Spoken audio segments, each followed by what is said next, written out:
Hello and welcome, paranoid brothers, sisters, and our non-binary cousins. It is episode 4 of the Paropod. Woot! How are you today, Mark? Amazing, actually.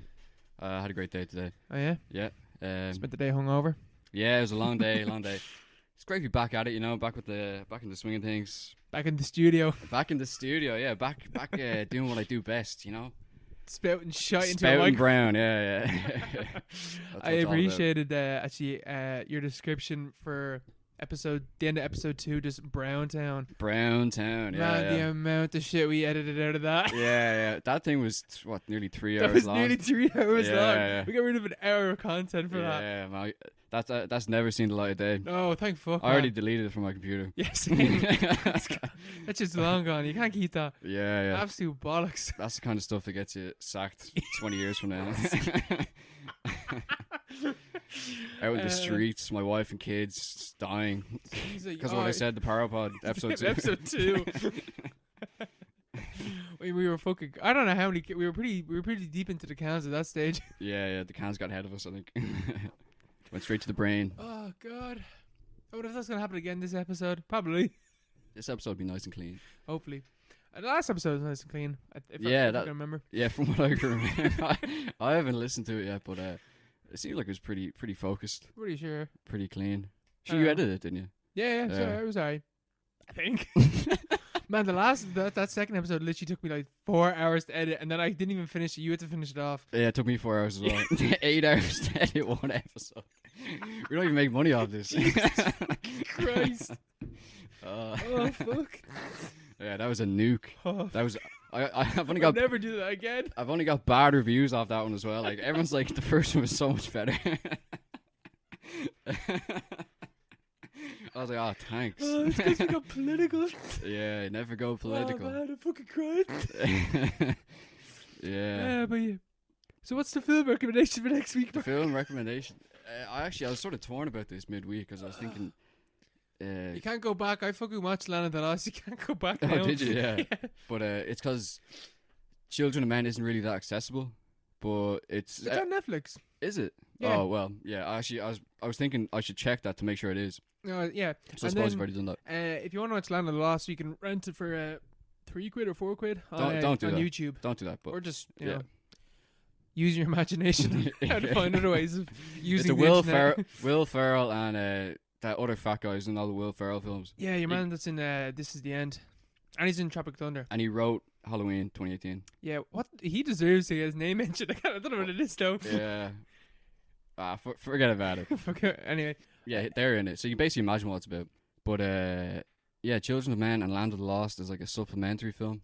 They don't really tie into each other, but you'll see Where how they sort of do. Because you were mentioning this. His name is Danny McBride. You Danny were mentioning McBride. this like off podcast is briefly, Mm. and this was that was when we came. This is episode 2. This is episode, This is like in the depths of episode 2. In the break of episode 2, we weren't even recording. Was that what you're talking about? Like brief, like that kind of idea, like the David Foster Wallace stuff and stuff like that.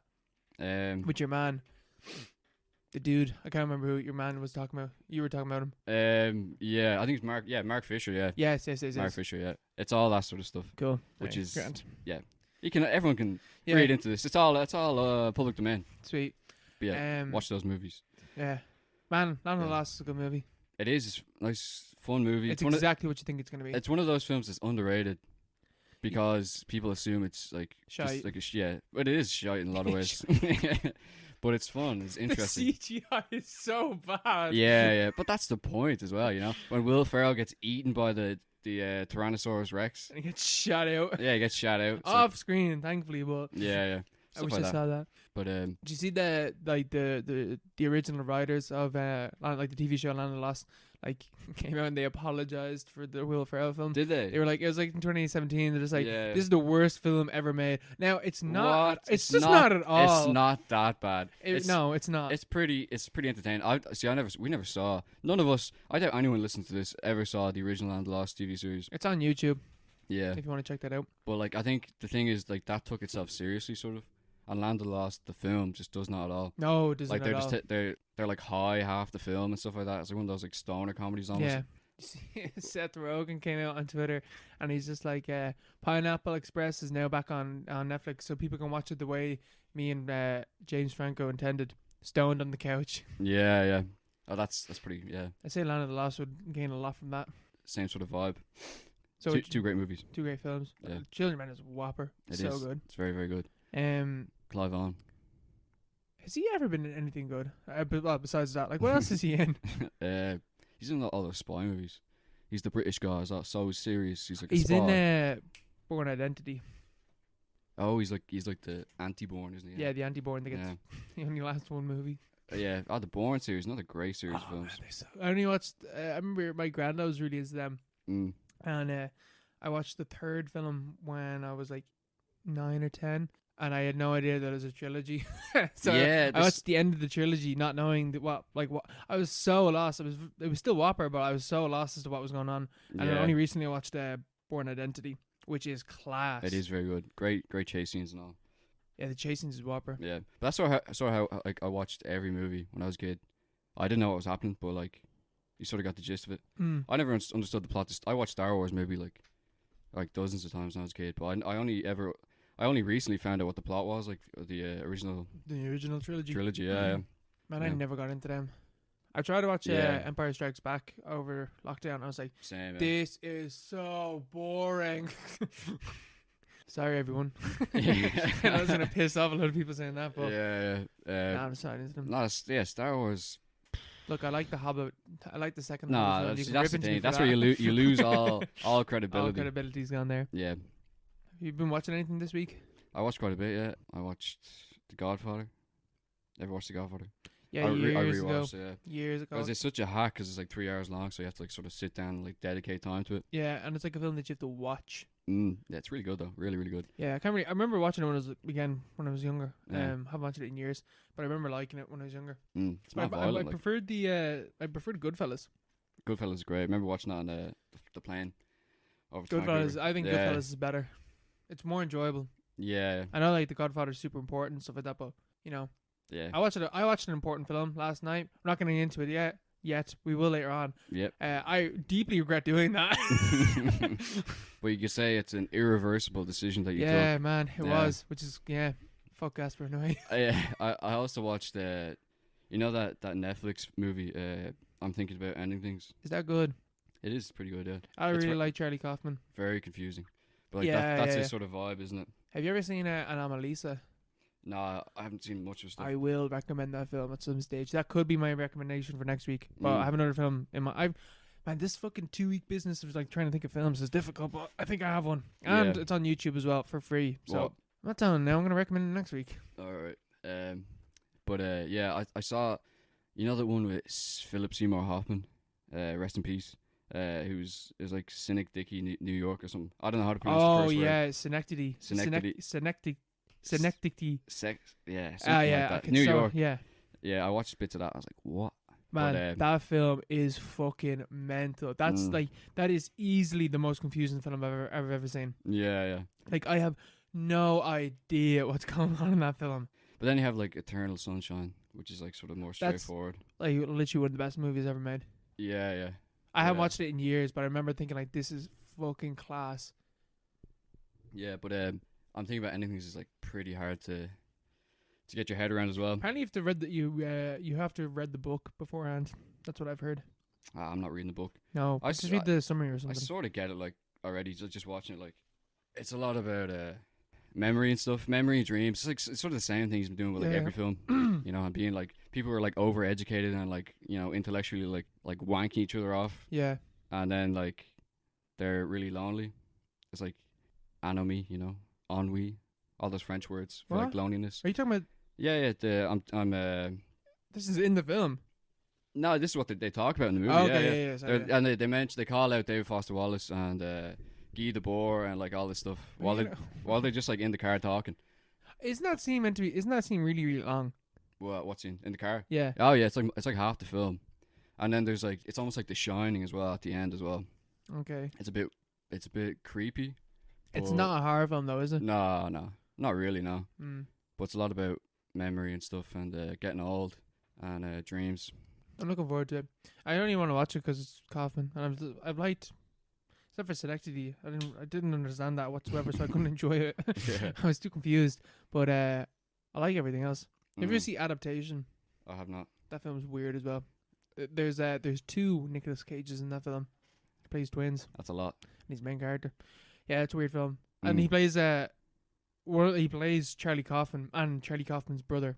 Like writing the script, isn't it? Yeah. Writing the script about Adaptation. Adaptation, yeah. That's such a Kaufman move. But I think it's like Ben Kaufman is like the other character or something like that. And in real life excuse me, in real life Adaptation got nominated for best screenplay or something. I can't remember what it was. It got nominated for something. But because Charlie Kaufman put Ben Kaufman, a fictional character, as writing credits on Adaptation. Oh, right. So a fictional character has been nominated for an Oscar. Yeah. Oh shit. Yeah. Yeah. Which is like part of the film as well. It's like kind of about stuff like that as well. Different levels of existence. Yeah. Yeah. It's pretty weird. I'm pretty sure it was an Oscar. I could have that wrong though, but he got Yeah, I think I heard that somewhere. He's a crazy guy. He's crazy. He's a weird dude, isn't he? Anything else you been watching or? I watched Apocalypse Now. Final Cut Redux. 3.5 hours long. It has nothing to the. You haven't seen it, no? No. Yeah. Not even the. You should definitely watch it. It's like an adaptation of Heart of Darkness, obviously. Which is phenomenal. And there's so much, because I watched it before when I was younger, and then you watch it again. There's so much that you sort of forget, or that you wouldn't notice first time around. Like they actually killed a bull in that, didn't they? Yeah, they kill a water buffalo at the end. I actually watched the last hour of it locked last night in bed when I came home. So I was watching the water buffalo get chopped up, and I was like, "What the fuck is going on?" And then, Christ. but it's like intercut with the ending, like. No. Yeah. Well, everyone knows the ending. Kurtz gets killed. Oh yeah. Yeah, they kill Colonel Kurtz. Marlon Brando at it again. CIA operative. Yeah. The whole story of making the movie is crazy as well.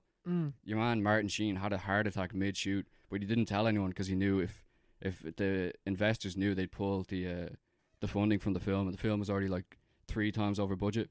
So he just had a heart attack one day. It's just like, yeah, it's just got heat stroke or something like that. Jesus Christ. And he didn't tell anyone until like a year later. Yeah, isn't it like one of the most like technically impressive films of all time? Because everything's real. The set pieces are crazy. Yeah. It's like shot in the Philippines, but it looks like Vietnam, I suppose. I've never been to Vietnam, but from like, it looks like what you'd imagine Vietnam was like, which sort of maybe ties into hyper reality or something like that. You know, but the Philippines is the new Vietnam. Yeah, we could talk about this for ages. But basically, it's great. It's a great film. There's stuff you don't even notice on the first watch, like how T.S. Eliot sort of Kurtz quotes T.S. Eliot at like various points. Oh, does he? Yeah. And T.S. Eliot, the epigraph to The Wasteland was a quotation from Heart of Darkness. So like, yeah, that's what I was about to say. That all feeds back into it. Yeah.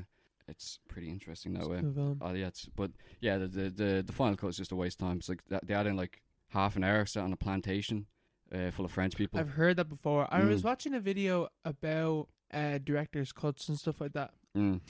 Like Alien. Have you ever seen the director's cut to Alien? No. After watching the director's cut of Alien, that's the only version I would ever watch of that film now. The original Alien, because it adds 2 very key scenes. The first one being the first shot of the alien. Do you know, like, so I can't remember what the character's name is. He's like the janitor, or he's one of the mechanics, and he's trying to find the cat, and he's scrolling through like the like air hangar kind of position or part of the ship or whatever. Yeah. And in the director's cut, he looks up, and like there's loads of like chains dangling. But the alien is there. It's just hanging there. Yeah. But you wouldn't notice it. Like if they show that first, you'd be like, oh shit, there's the alien. Like it's so quiet basically. And then the real, like in the theatrical version, the alien just drops down and goes like and fucking gets him. Yeah. So like I think that just adds, that's like a really cool way to introduce like one of the most iconic. Yeah. Probably the most iconic maybe. Alien. Yeah. Except the little grey man, you know. Yeah, the little grey man and like Predator, I guess, is like really iconic. But you know, Aliens, one of the most iconic. Way up there. And the second scene it adds is you kind of find out how the aliens work. Yeah. Like it's not killing them, the people, it's taking them, and like building a nest and like putting chest bursters into them. Yeah. That wasn't in the first film. Like that, like It was added in, yeah. like or it's built upon later. It's built upon like I think James Cameron. Is that who directed Aliens? Aliens 2, yeah. Yeah. Or yeah, Aliens, yeah. He I think he got the idea like that from Ridley Scott. From like building upon something that wasn't even in the theatrical scope. Yeah, but the lore was there. The lore was there, yeah. It's cool, though. Yeah, director's cuts. Sometimes they're not necessary. Sometimes it's just excessive. Except for the Schneider cut. The Snyder cut, yeah. Sure, that's... Apparently it's completely different to the original Justice League. Is it? I don't think there's any saving those movies. Like, they're just shy. They're just shy. Like, they're shy. I only realized, or I was reading an article about it saying how it's a proper movement, and the reason they're releasing it is people. There's a market there, basically. It's like people want them to be good because people don't want to like DC fans. Like, Jesus, like they're like besides like sad cases. Besides for like Christopher Nolan, Batman, like what other like Superman? He hasn't had a good movie in like 50 years or some shit like that, or like 40 years. We can sort of say Man of Steel was alright, like. But it's not like. I don't think. Do you think if Man of Steel came out now, it would be held the same like regard as like Avenger and like Marvel movies? Same regard. Yeah, like as like because like people fucking love them. Marvel movies, yeah, people love them, but like people. Or do you think that Man of Steel was too Zack Schneider-y? It's too dark and like the colors aren't that interesting and stuff like that. One of the things that I liked about Man of Steel is like the themes. Like Christopher Nolan was a producer on that. He wrote part of it as well on the script. Oh, was he? Yeah. So it's like it sort of ties back into Aliens because Prometheus. People hate Prometheus. Man, Prometheus is fucking class. Yeah, I love Prometheus. That's really fucking good. I really love it. But what I love about it is like how it tries to sort of like reach beyond what it is. Yeah. Like it tries to go beyond genre. It tries to like talk about philosophy and like what it means to be alive and all this stuff. Yeah. And Superman sort of Man of Steel tries to do the same thing, but from like a superhero's perspective, which is just like something that isn't done in Marvel like at all. It's never addressed. Like what are the implications of superpowers or like the power distributions in the world where like the furthest superheroes exist? The closest thing I've ever seen of something like that was like Civil War, which is just like it's not the major philosophy behind it is not properly drawn in. The bad guys lose, basically. Or the bad guys win. They have to introduce a bad guy into Civil War because of that reason. Yeah. I haven't seen Civil War, but I know that there's a villain in it. Yeah. Which the Civil War is between the good guy, like the Avengers against each other. Yeah. And they had to add in, they basically threw in a villain just to be like, oh, here's the bad guy so that they can reunite. Yeah. But like, isn't it like Captain America's argument is, I don't want anyone to oversee what we do or something. Yeah, he wants liberty, like proper liberty. Liberty to like an like a super-powered being. Yeah, be a weapon with no accountability. But it's never talked about in Marvel movies. I like the fact that Man of Steel at least attempted to do that. I don't think Batman vs Superman are the ones that I've seen anyway. Anything after that, make any sort of attempt at that. But I like the fact that they had to go Birds of Prey. Apparently, Birds of Prey is very good because like is it? What's the word I'm looking for? Subverts. That's the word I'm looking for. Subverts. The male gaze that you see in like most. The male gaze, yeah. Hero films. Yeah, but Prometheus though. Shit, what a movie. What a movie. Did you ever see Covenant? Yeah, I did, yeah. Covenant's shite. I hated it. It's more of an action movie. Yeah. It doesn't go for any of the things that Prometheus is going for. There's no like thematic lineage at all. Yeah, like I know that like Prometheus isn't like, isn't like a horror film or anything like that, but like it's so scary. I just like it's quiet as well. Atmospheric. The fucking fear is bacteria basically. Yeah. Yeah, it's like a contagion. Yeah. And like I remember when it came out, people were talking about it came out a while ago actually. We would have been like, we would have been like, I think 2011. Yeah, we were mad young, but it came out around that time. Yeah, but I remember the consensus around it was, like those YouTube channels like, Cinema Sins and shit, where they explained how it tied into Aliens. I think that's why it people hated it because they were trying to figure out how did it tie into Aliens. Well, it's also people were like just nitpicking at random shit. I fucking hate Cinema Sins. Yeah, like this person takes off his helmet in like an alien landscape, but like it's already established that like there's oxygen there and they can breathe. Well, like also like there's some things you just have to like ignore when you're watching a fictional movie, Yeah, that's suspension of disbelief. You gotta ignore some things because like you will ruin every single fucking film if you're trying to be too too anal about it. Too anal about it. Like, I guarantee you, if I want to see Cinema Sins do that to fucking Star Wars. Yeah, like exactly. the original Star Wars, like, oh, they're breeding on that alien planet. Yeah, obviously they can do it for whatever reason. Exactly. Stuff like that. It doesn't have to. If you're doing it, it doesn't have to be explained. Yeah. I guess that's the reason behind Star Wars is that they're magical. They're space wizards. No, not that magical. That it's been around for thousands of years. Basically, this is society. So I guess it probably is a bit different, but anyway. Yeah. Okay, that's my argument. Fuck Star Wars. Fuck Star Wars. It wasn't clear enough. Past 20 minutes. Fuck J.J. Abrams and fuck Star Wars. Speaking of J.J. Abrams. Speaking of J.J. I've been watching Lovecraft Country. Oh shit! Really? What's it like? The new HBO show. It's all right. I wanted to watch the first episode.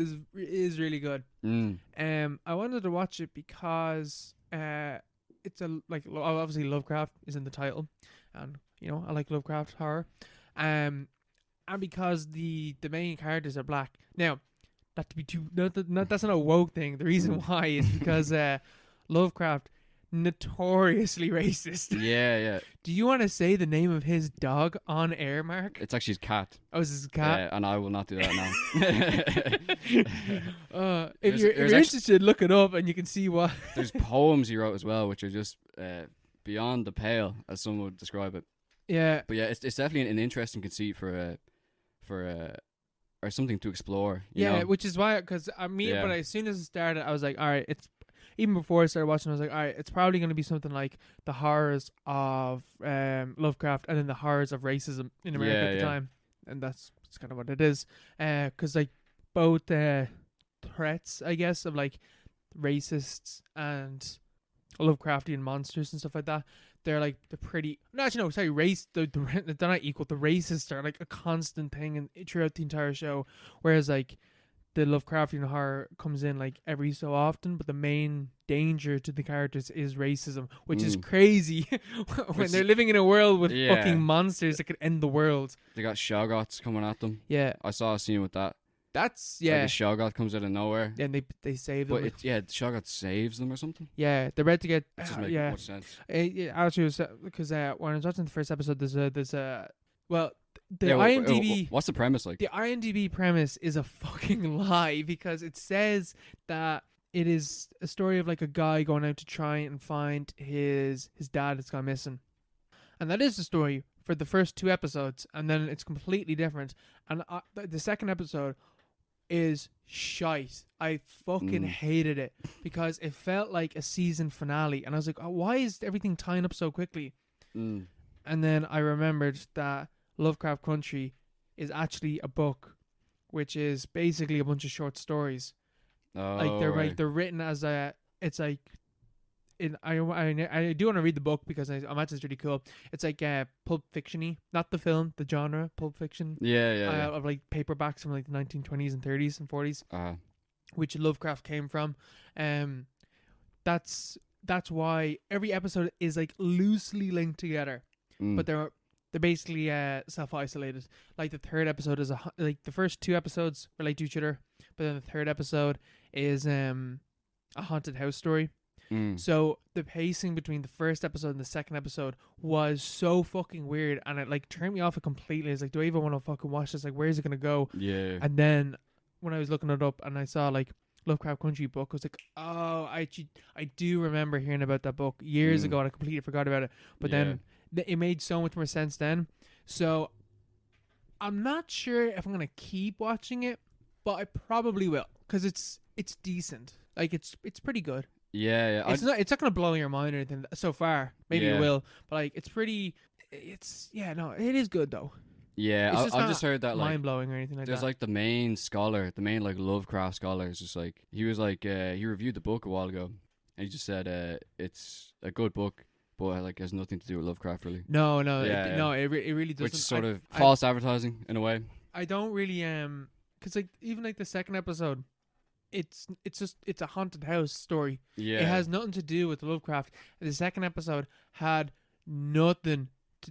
Well, I guess it kind of did because it was like a cult that was trying to open the gates to the Garden of Eden, and then there was monsters in it for a bit, and the cult controlled the monsters.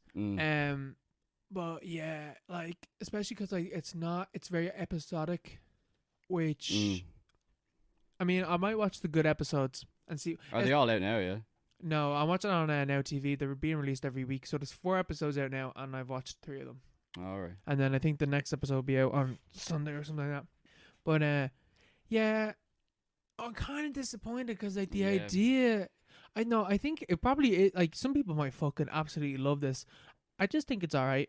I think it's decent. I was looking forward to like a proper like investigation kind of the idea of like, especially because Lovecraft was so, and they mention it as well in the show, like he was so fucking racist, and like kind of comparing that with the horrors of unknown horror like racism, with the horrors of like the unknown from Lovecraft. I was hoping for something like that, but it's not there. Yeah. There's definitely there's something there that you could explore. You know, 100%. even just the motif of like blackness in like Western ideas of like satanic practices, like, and, like the other. Yeah, like black mass, like black magic, like the black bargain with Faust and all that stuff. There's like a continual thing there where like the color black is like associated with bad things. Yeah.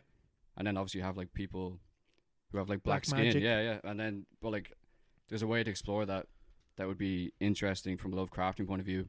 Living in a society where these things, where just the color of your skin is like considered negative or whatever. Yeah.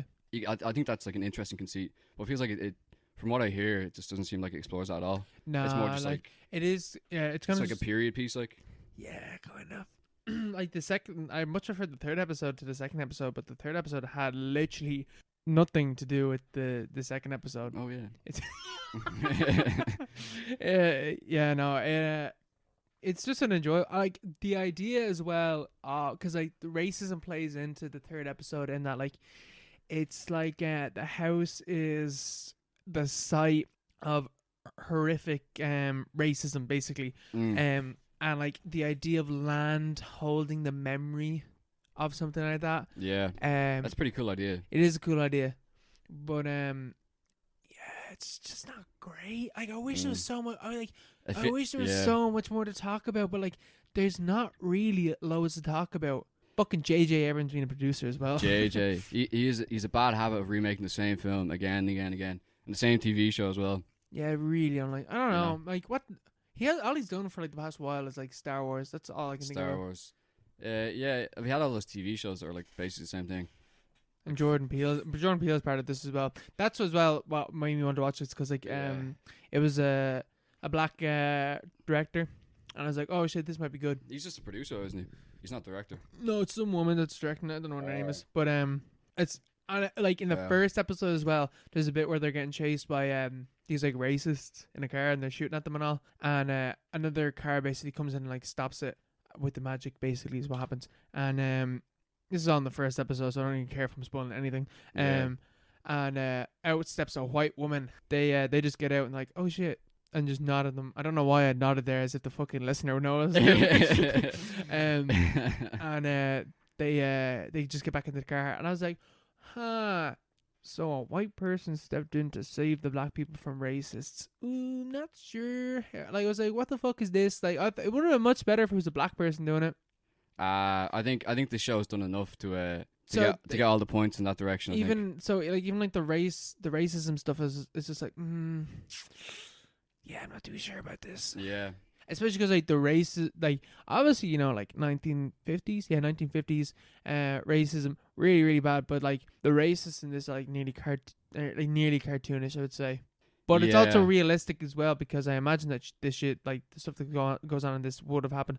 But like, yeah, I don't know. It's because it's 1950s. I don't know. I didn't fucking read up on like American history like in the 1950s. Yeah, they're all scum as well. The Irish. Oh jeez, yeah. Oh jeez, the Irish over there are super racist, man. Yeah, Lovecraft, he hated the Irish as well. He hated the Fenians. He hated fucking everyone. Yeah, this is the same guy who went spiraling into depression because he found out he had Welsh blood. You know. Yeah, he hated the Welsh. He hated the Celts. He wasn't like a pure Anglo. So he's like, he wrote letters for months talking about how depressed he was, about like how he was like not pure enough and stuff like that. The guy was mentally unstable. He also died like in poverty. He died because his diet was so bad. He used to eat like a tin of beans every day, and that's it. Because he didn't work. He was like, He was he's basically like an incel shut-in. Like, he didn't do anything. Yeah, he hated women as well. He hated everybody. He hated women because I actually think as well it was something to do with, like, he didn't find himself attractive, so he didn't go out. I think he might have died a virgin. That could be bollocks. So. No, he had a wife.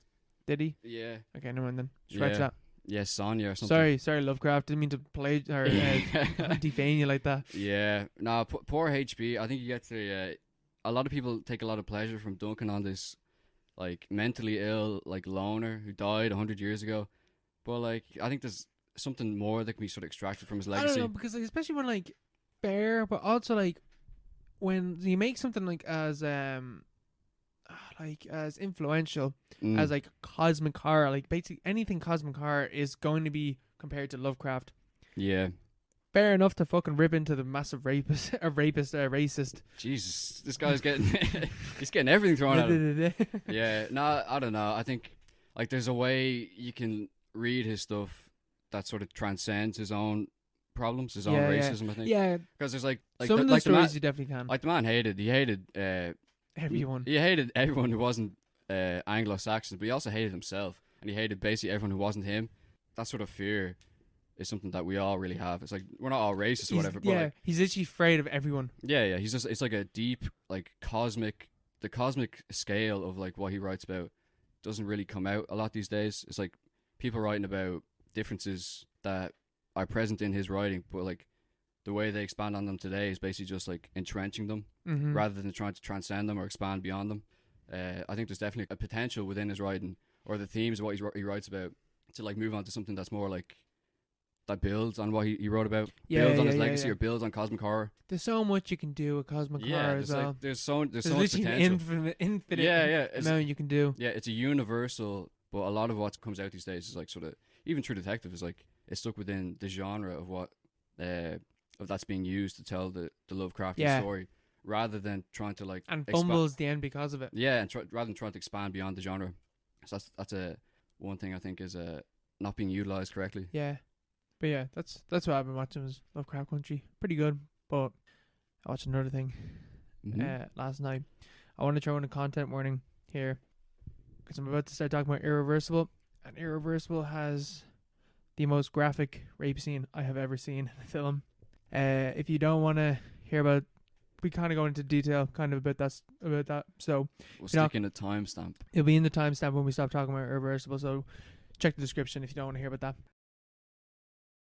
But yeah, Irréversible. I decided to keep going on with the Gaspar Noé kind of theme from last episode.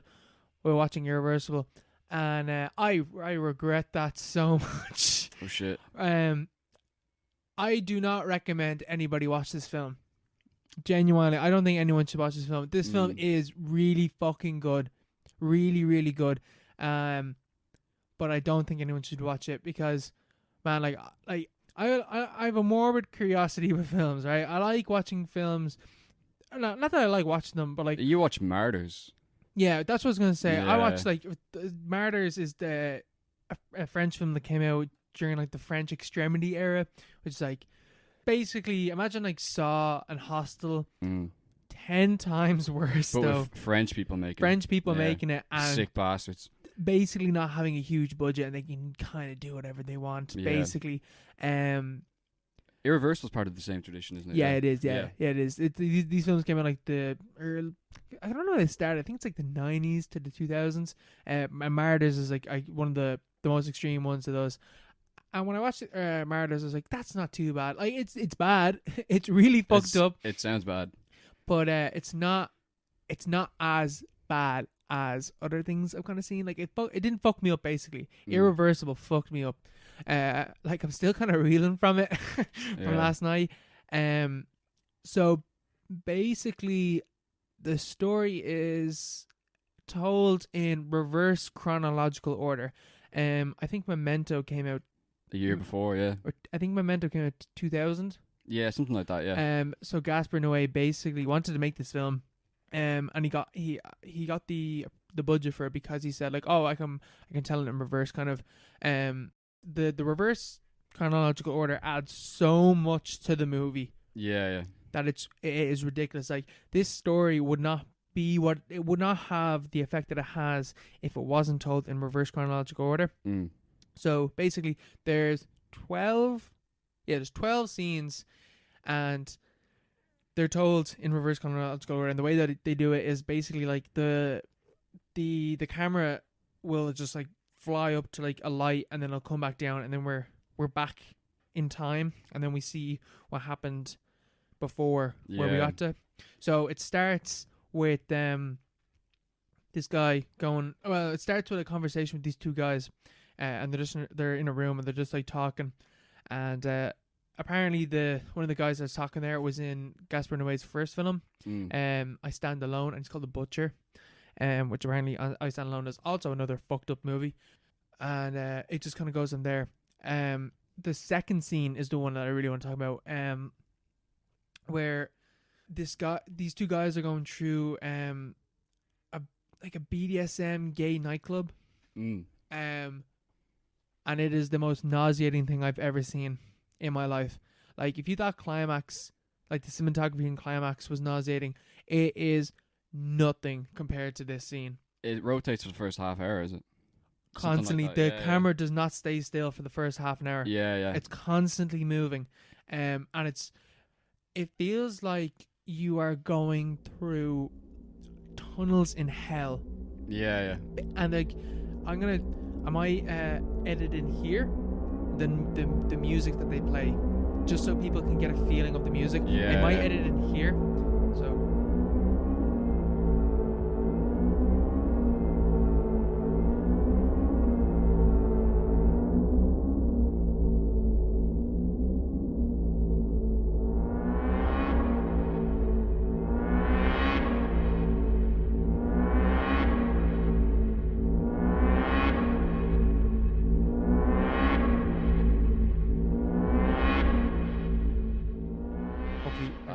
hopefully I remember to do that. Oh yeah.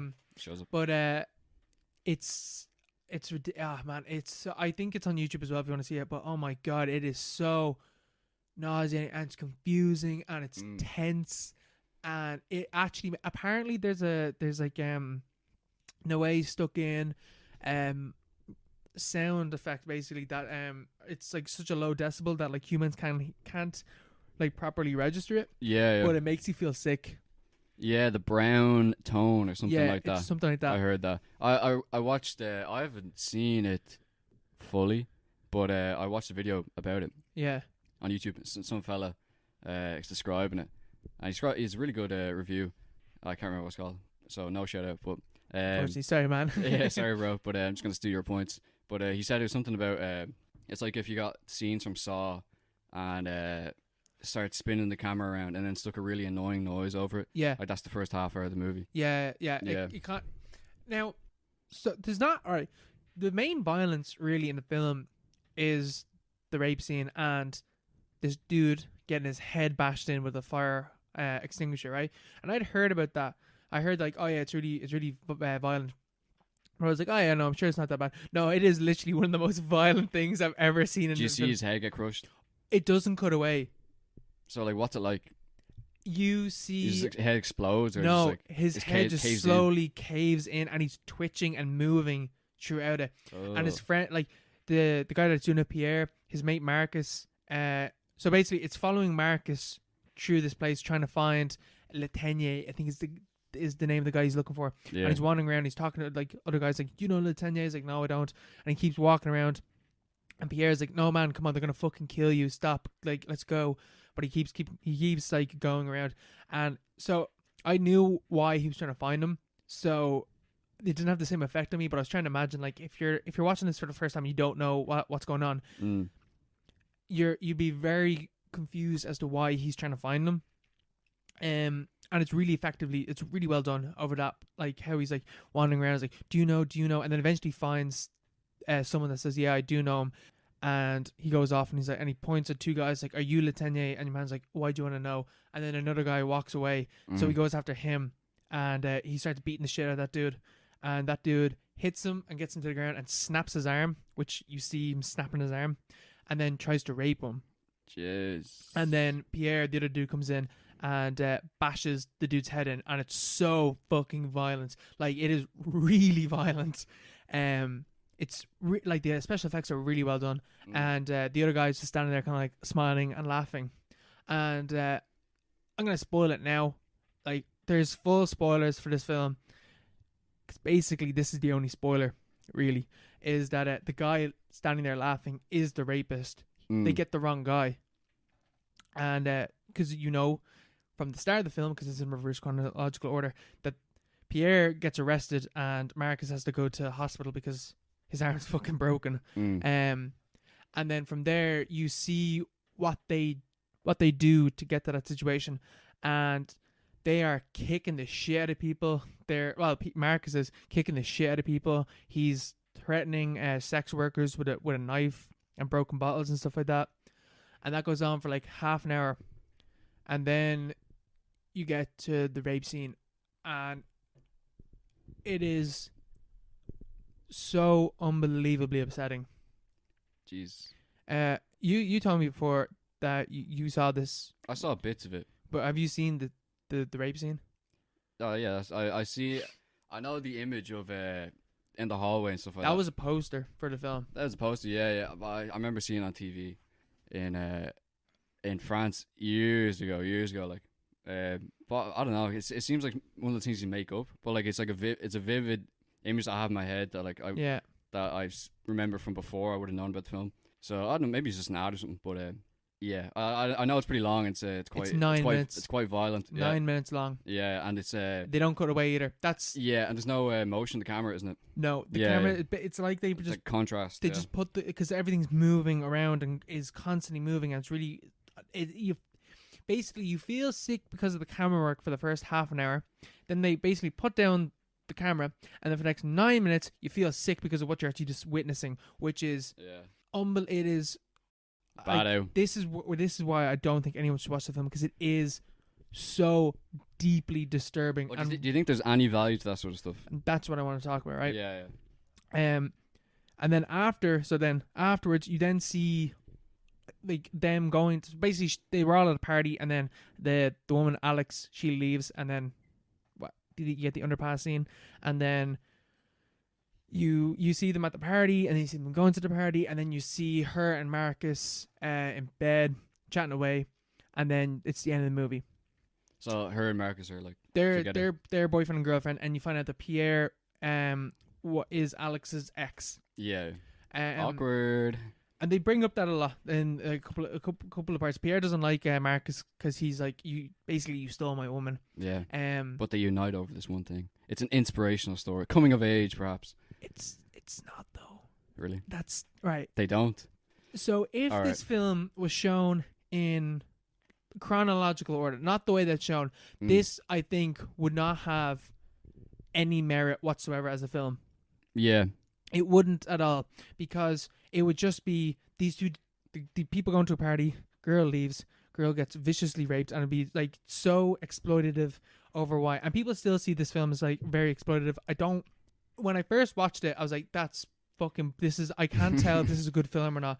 But after a day of like thinking about it, and like thinking about like stuff that was going on in the film, I don't think it's like purely exploitative. I think there's more going on because of how unbelievably disturbing the film is. Why do you think Gaspar in a way included that sequence, do you think?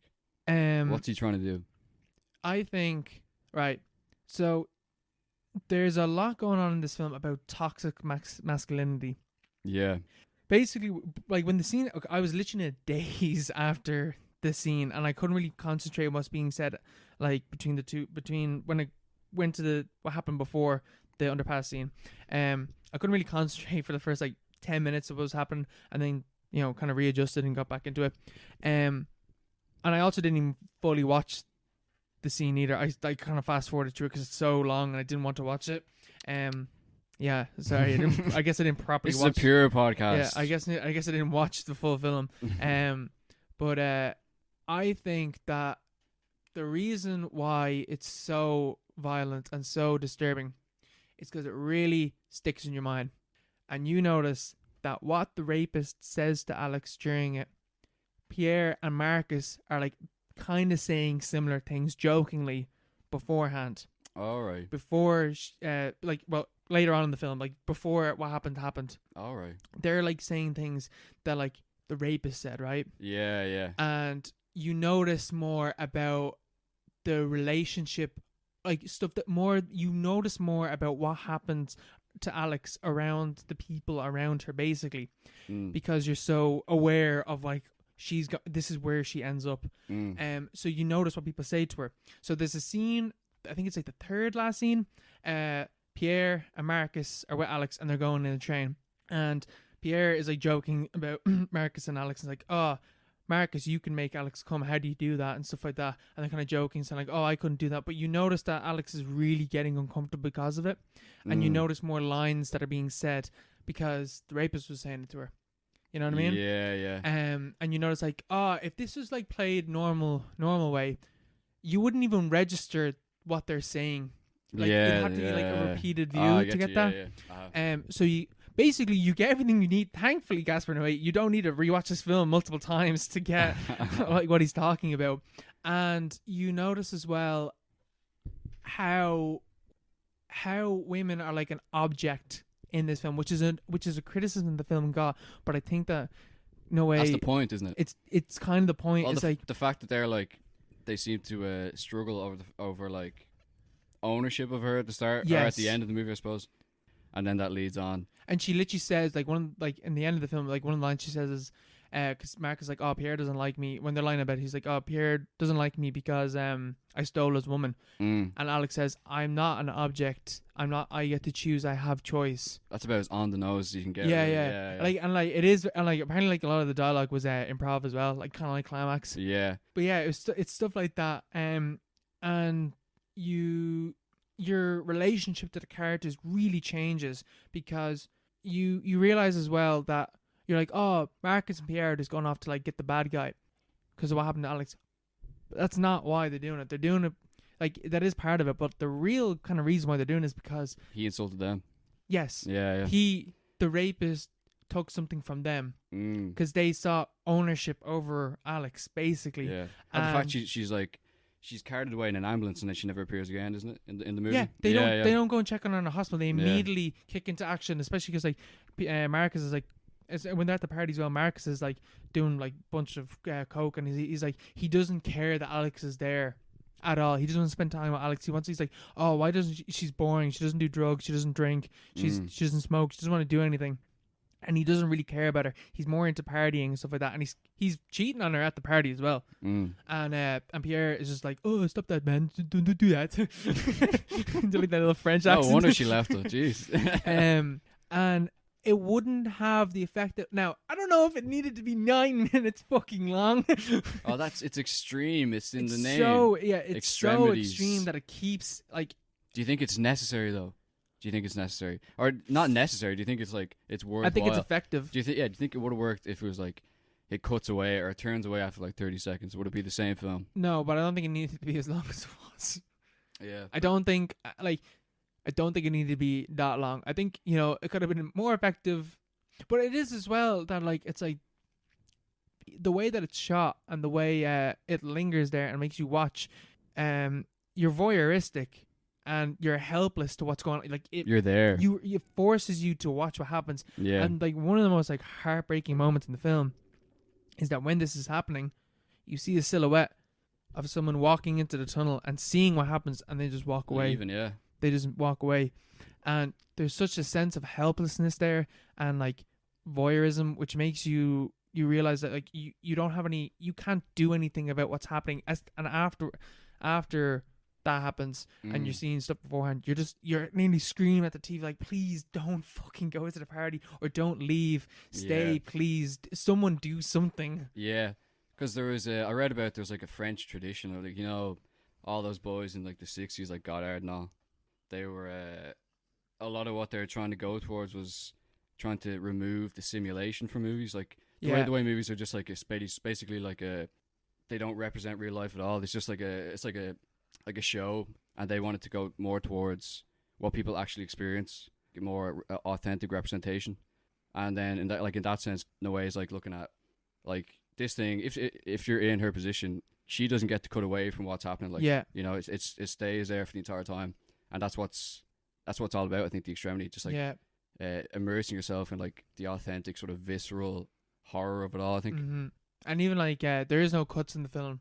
Like it's meant to be. It's like the way that they did the edits in this is that it was all meant to look like it was all 12 scenes of like all one takes. Yeah. And they stitched together with like CGI and stuff like that.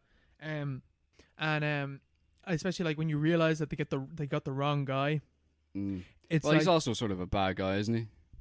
He tried to rape your man, like. Yeah. But all right, so this is where I had a huge problem. It's where they draw the line of this movie. It is the rapist and the gay BDSM club that they go to, and the guy that tried to rape Marcus. They're all gay. And the club is called the Rectum. The club is called the Rectum. Like, it is so on the nose.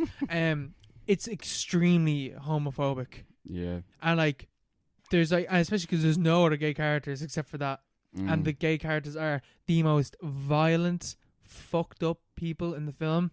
And especially when Marcus is about to get raped, all the gay guys around are just like cheering it, like, yeah, fucking do it and stuff like that. And no one intervenes when Pierre is bashing in your man's head. Like, they're all just sitting around watching it, basically. Yeah. It's like they're all sadists that are enjoying this. Isn't there there's a transgender character in it as well? Yeah. And she's like threatened until I don't understand why it was necessary for her to reveal that she was trans. I don't know why they did that. It wasn't needed whatsoever. It didn't advance the story. It was just thrown in just to show like, oh yeah, this trans woman, she's a sex worker and she's related to Latanya and she's part of it, I guess. But yeah, and like Gaspar Noé's defense, and I just read this on the Wikipedia page. Might not be true, but apparently his defense to someone saying that this film is like one of the most homophobic movies ever made was I was one of the gay guys in the nightclub. That like Is he gay? No, he's just in it. He's apparently he stuck him. He's literally one of the gay guys. He's literally one of the gay guys, and he's like, I don't see myself like above gay guys. Like, that's not what the critique is. The critique is the most violent, fucked up. That's the worst justification. That's the worst. Just like, it wouldn't make sense if he was gay, maybe, but like, alright, it doesn't even really make sense then. But like, he's literally just in the movie. He's just in the movie, and he's like, "Oh no, I was one of them." It's like, "Oh great!" So, I'm the same side as you. I'm on the same side as you. I'm gay, and I'm really fucked up and like into the. But he's not even gay. He's just in people. The movie. It's fucking so stupid. That's gas. That's such a no way move. Like, it is, yeah. So like, there's something deeply, I don't know. He seems pretty like reactionary almost, in like, even in climax. That's what I was going to say. It's because it's what you're talking about with Marcus and Pierre, sort of similar to the scenes in Climax where the black lads just spend like 10 minutes chatting about how they're going to have sex with these girls. Just basically like, saying objectifying, But they're basically saying they're going to rape one of the girls in that as well. Yeah. It's just like lads talk, but like it's like beyond that, it's just like hard to watch. But I suppose it's almost contextualizes that scene in Climax more. Yeah. Because I hadn't seen Irreversible. Maybe it makes more sense now. But also, don't watch it, bro. It's not worth it. But also it's like, this one will fuck you up. Like, I genuinely. And the ending of the film as well. You find out that Alex is pregnant. Fuck. It's like before she went to the party, she like realized that she was pregnant, which just adds to the horrific nature of everything else that happened. But the film ends on a scene where Alex is in a field and she's reading a book, and they also mention as well that like she had a dream where she was in a red tunnel, which is like where the underpass is. She's in a red tunnel, and she's like, oh, there was a split in the tunnel where there was two changes basically. And they also mention as well that, what did she say? She says something. Oh, she mentions like offhand something about dreams before that scene. That like dreams. Oh, what was it? I can't remember exactly what it was. It was something like truth lies in dreams or something like that. I can't remember. It was something like that. Yeah. And then, so basically, she's in a field reading, and the book that she's reading is the book about dreams she mentions earlier in the film, but like later on in the story.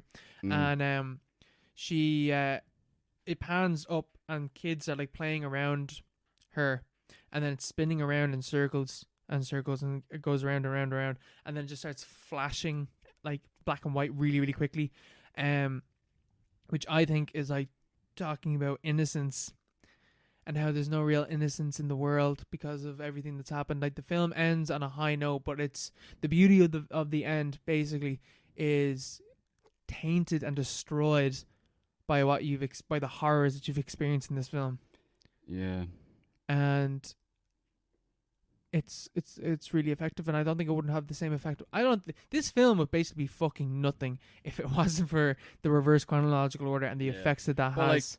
Which is the point of the film. That's the point, yeah. It's like it wouldn't be a film. You wouldn't have made it on. No, you wouldn't have made it if it wasn't. If it wasn't in reverse chronological order, it wouldn't be the film that it is. And even like the start, the conversation that the two guys are having in the room, they're basically sitting. It looks like a prison cell that they're sitting in. Basically, one of the dudes, the guy that's the butcher, he's the naked dude basically. I don't know if he's naked, but he's basically naked. Yeah. And he's talking about how he was in prison before because he had sex with his daughter, and he's just like, "Oh, I've lost everything now." And then the dude is like, "Oh, well, I never had anything." And there's a line about how there's no bad deeds or good deeds. I think he says bad deeds. There's no bad deeds. There's just deeds. That's deep. Which is like I imagine has to do with Marcus and Pierre and like what they go through. It's like they're. Does that not sort of negate the? That's what I was thinking. Yeah, I was like, negate the point of the movie. Yeah, like there are bad deeds, but like people don't imagine themselves as ever, like the way Marcus and Pierre sort of preempt what's gonna happen. You know, like obviously they don't rape her or whatever, but like the discourse or the way they talk, the way they imagine her. Yeah, I don't know what that. I don't fully understand what meant by that. That's one of those stupid French phrases, like like nothing matters, or was it nothing is true, everything is, or whatever. Yeah, nothing's true, but everything is, and stuff like that. Yeah. But yeah, and then because especially like when you realize as well that they got the wrong guy. Yeah. And just like this, because if it was shown in like chronological order, it would just be revenge gone wrong. But the effect that it has is like it really adds in the point like it didn't matter who they killed. They were just doing it for their own need to get revenge on someone. Yeah, that's a show. Especially when you see Marcus and he's about to like he has like a broken bottle or something, and he's threatening the trans woman with it, and he's just like, "I'm gonna slice you up if you don't tell me what I need to do." And then he's in a taxi after that or before that, I guess, and he's like being super racist to the taxi driver. Yeah, and he just wants to get his rage out. Yeah. And even Pierre says to him, like, we should just go to the hospital to Alex and make sure she's okay. And Marcus is like, no, fuck that. And Pierre's like, I'm going to go. So Marcus destroys the taxi so that Pierre can't leave him. Yeah. But, like, well, he sort of has a point, you know? Yeah, it makes sense, but, like, it's talking about I think, in a way, he's talking about, like, this is not... When something horrific happens, you shouldn't just lash out and go with your instincts. You need to stop and be with the person that's hurt. Yeah, I suppose, yeah. Because they're just feeling their own need for revenge, basically. They're not thinking about Alex whatsoever or anything like that.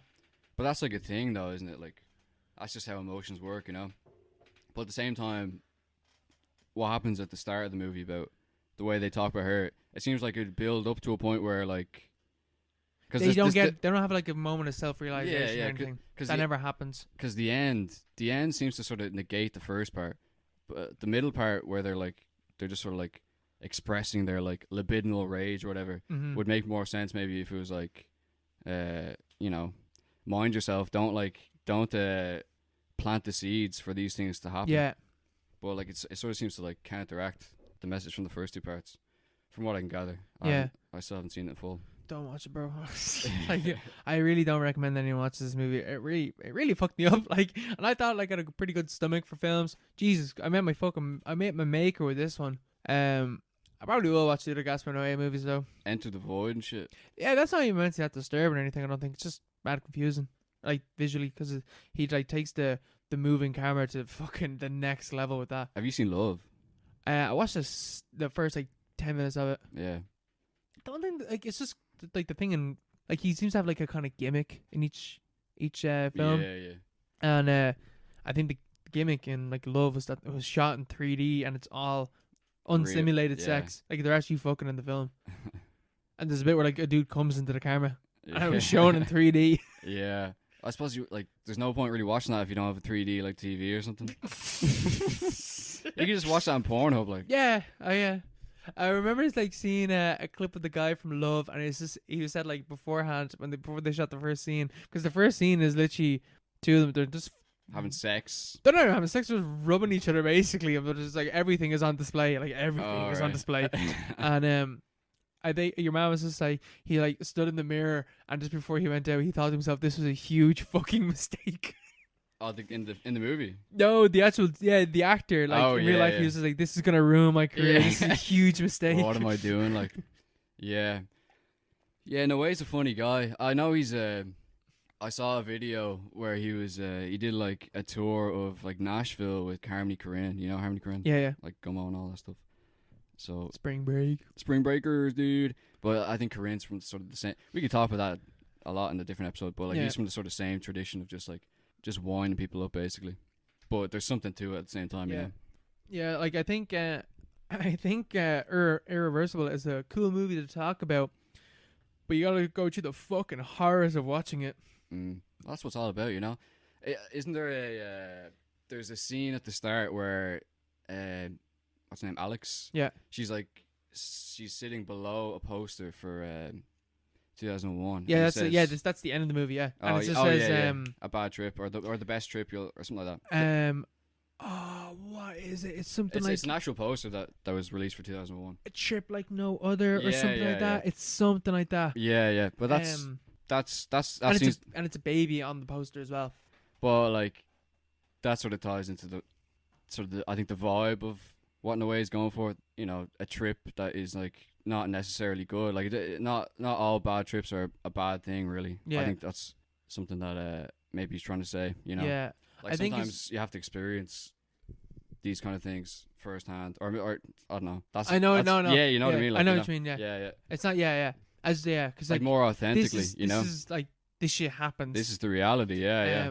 And even there is a lot of stuff about like toxic masculinity and like not dealing with your emotions properly, and like how you deal with women and how you talk about women, especially because like, you really notice as well how vulnerable Alex is after the rape scene, like how she's in danger. Yeah.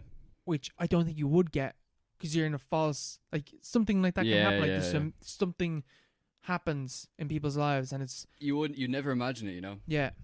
But but it forces you to imagine it preemptive, like in her life it's preemptive, like you know what's gonna happen. So yeah, you know what I mean? Like it's kind of you know what I'm trying to say. Like, I know what you mean. You're aware of something that's gonna happen to her before she is, so you know the danger that she's in. Yeah, and even sort of to come at it from to turn the tables here. Yeah, maybe. The fact that she sort of knows already, she's having a dream about it. Yeah, she's talking about that's like the female perspective on that sort of thing. Like that, it's your worst nightmare. Yeah, if you're a woman, like that's like something you'd think about. But for a lad, you'd never think about that sort of stuff. And if it does happen, like you just react as in pure, unarticulated rage rather than thinking about like how or like why or like stuff like that. Yeah, I wasn't even thinking about that. The fact that like this is obviously something that women have to think about, but as men we don't have to think about it. As like I'm sure like some dudes do, but like you know not on the wide scale level that like this is something that can happen to women, and how she is like before it happens she's having dreams warning her basically about it, and even the fact that when she's walking in the dread that you feel when you realize that she's going down. Oh fucking hell! It's fucked. It is fucked. That's grim. That's grim. It is grim. That sounds like unfortunately, I didn't watch Twilight this week, so I can't fucking pull this out. Wait, what? Yeah, I don't have Twilight this week, unfortunately. What? I haven't watched Breaking Dawn Part 1 and 2 yet. That's coming next episode, I promise. I am doing a double bill. I'm watching both of them. Right. I'm going to review them as if they're one fucking film. That'll be hard. Oh, yeah. And now for the questions round of the podcast, a new section we've just introduced. We've had a lot of good responses to our story today. I guess we should probably plug the Instagram and the Twitter. Yeah, definitely. On Insta we're at ParoPod, very simple. On Twitter we're Paro_pod.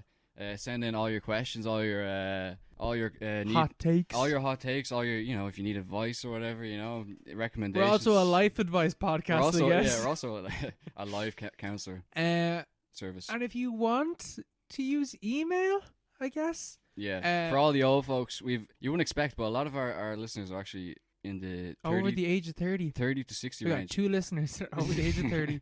So if you prefer email, we're at theparapod@gmail.com. Sweet. There you go. So first question comes in from Tom, and he's asking, what are your favorite books, and what are the ones that had the most impact on you? So maybe, Tom, you meant one book, but we're going to talk about more than one book because time is key to making a podcast. So we have to fill this out. We're going to fill this out. So we're talking about 3. So I would say my favorite book would be The Crying Lot 49. Throwback to episode 2. I like this book so much so that I have the waist symbol on the back of my leg. I guess the reason why I love this book so much is well, actually, Mark, you made me love that book. A whole another aspect of it. I love it. With that journalist and tax stuff. It's the paranoid pinching sort of vibe. Yeah. It's in a very digestible amount, 120 pages, and you get it. Like you get and you can reread it because it's so short. Yeah. It takes a day or 2 days. It takes me 3 days because I like to break it up a bit. Yeah, I read it on holiday at first, just like a holiday read, nice casual thing. But it contains all the sort of themes you're getting pinch on, and his sort of work, which basically prophesies, or it's basically at the start of 60s. Yeah, what we imagine to be the modern world, like all the paranoia and the different themes of just weird things going on, postmodernism. Really, it's one of those seminal books that I think everyone should read. Yeah, and even and it's funny as well. It's funny as well. It's a funny book. It's not like a big serious it's so disorientating. Tome, yeah. And the one part I don't like, but it's not as bad when you're rereading this book. I think I've read this book 4 or 5 times maybe. Yeah. Is the bit where they recount the play that they're watching. That goes on for a bit too long, but it's also very important because as we get the history of the journalists and taxes stuff that you were talking about. Yeah. Well, I think I only really discovered an underlying fear that I did not know that I had because of this book that revealed itself while I was in Amsterdam when this happened, so it was legal for me to be on truffles. That I was fucking terrified of whether or not I had free will. In Amsterdam? Yeah, in Amsterdam. Yeah, that's where I was, Mark, in Amsterdam. All right. Yeah. All right. And I was freaking the fuck out. Wait, what's the context of this? Where are you? What's happening? In Amsterdam. Just walking around, Yeah, sure. Okay. I was in the hotel. Oh, okay. Cool. Yeah, on the balcony. Yeah. After cleaning up. Oh, yeah. Maybe we'll save that for a different episode. I'm not telling the story with that, but it's just the underlying horror that I have within me, that whether or not I have free will or things are preordained, which I didn't know I had until I read this fucking book. Yeah. And if that happens to you and you're is this preordained? It's it's a bad time. I say, man, it's a bad time. Was this meant to happen to me? Yeah, awful. And the book deals with that in such in such an interesting way, and the answer that it basically gives is, don't fucking worry about it because you won't ever find out. Chill out. Smoke a joint, as Pincham would probably tell you to do, and relax. Yeah, take it easy. He was an interesting guy. He was. Well, he is. He's still alive. He's still alive. Yeah. Still gone. He's pretty old as well. He's 87 or something. Yeah, he's pretty not as interesting now, but probably is. I say he's got mad stories. He started the Beatles and all, wasn't he? Huh? He started to the Beatles, or is it Beach Boys? Yeah. Him and Brian Wilson hung out a few times back in the 60s. He's a mad cunt. Yeah, mad bastards all together. California back in the day. I know. Yeah, but that's one of the best books I've read, especially because it's short. Yeah. Oh, the shortness of it adds to the beauty. Yeah. What about you? Do you've got any books?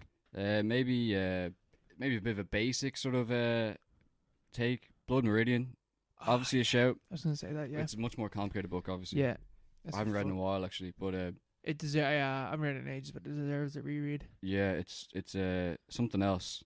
It's almost psychedelic, even though it's Cormac McCarthy's. Cormac McCarthy, the man himself, from the 80s, 84, 85, I think, about it's based on a true story as well, which is the fucked up thing, because it's like a roving band of bandits that basically they get it's a real thing where the U.S. government paid people to take scalps off Native Americans, kill them, and scalp them. Kill them and scalp them, and that was like the proof of that you did it. That you killed them, and then you got paid for that.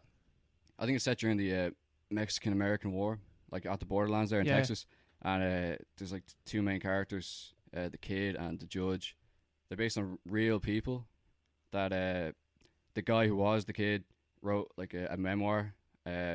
Which is how we know about all this stuff. Yeah, the Confession it's called. What was the gang called? The Glanton gang. Joel Glanton, I think.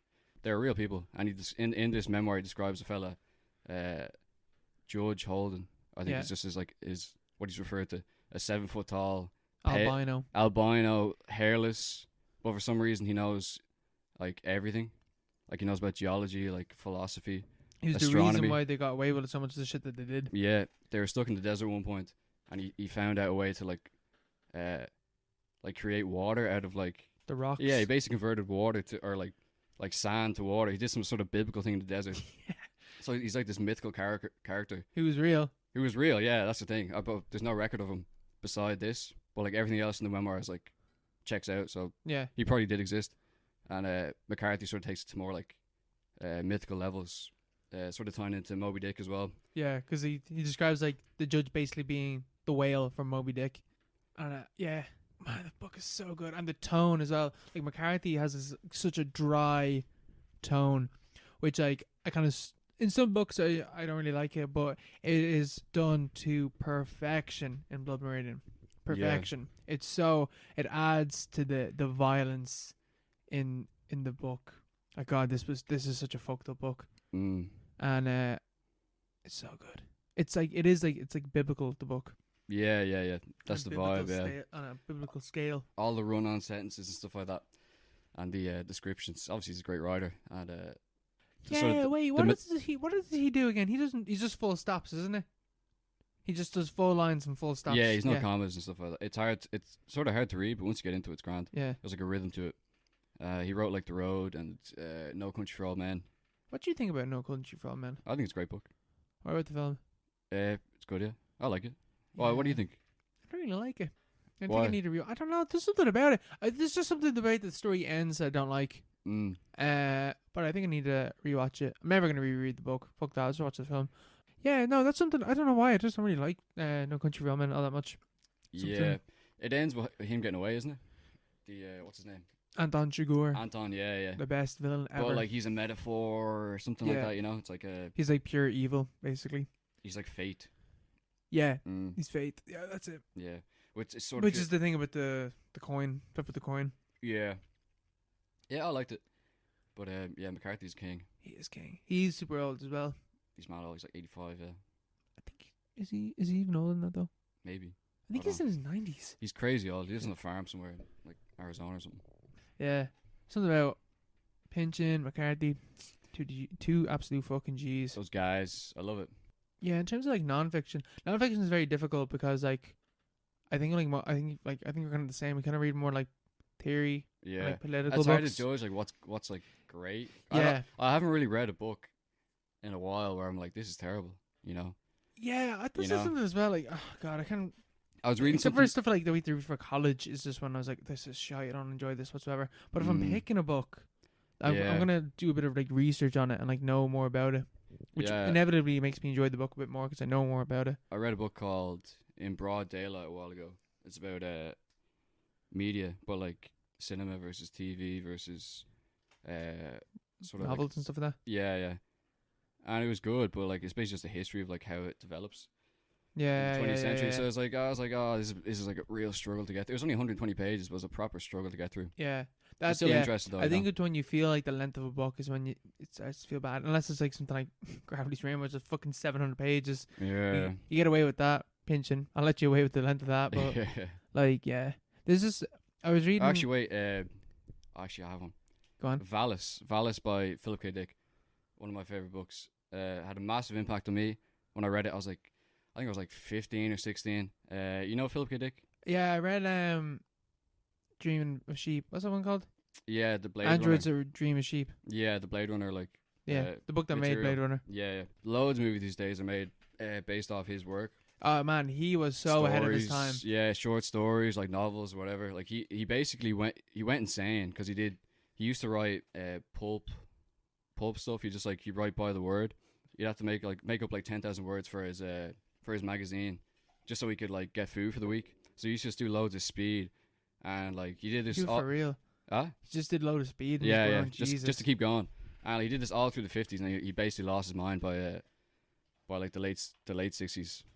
He's still coherent, but or he was, but he got into this idea that he was like a chosen one. There's this whole sort of myth that he expounded upon in Valis, and then like a later sort of manifesto that he wrote about how like this girl appeared at his door, wearing like a fish necklace, like with the symbol of the fish, symbol of Christ, and she was talking about how his daughter, his like unborn daughter, has like a birth defect, and then she left. And then he said it to his wife or whatever, and they went to the hospital, and it was true. And he had this whole idea about how like he was chosen from, like from the past. People had traveled into the future from the past to like communicate with him. Okay. And his theory was that like, the years from about 500 to 1500 didn't happen. Stuff like that. Just crazy sort of schizophrenic shit. Yeah. And Valis is like sort of incorporates a lot of that stuff.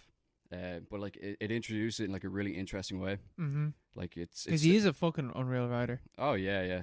He's sort of like Lovecraft. He's not like technically amazing, but the ideas are just out of this world. It starts off as like a normal like science fiction story, but then like David Bowie shows up and all this shit. Like actual David Bowie. It's like he's changed his name, but like it's David Bowie. Yeah. It's like on the road where like in the original draft he has all like the main character's name in Valis is Horselover Fat. But in the first draft, it's just Philip. Yeah. Philip Dick.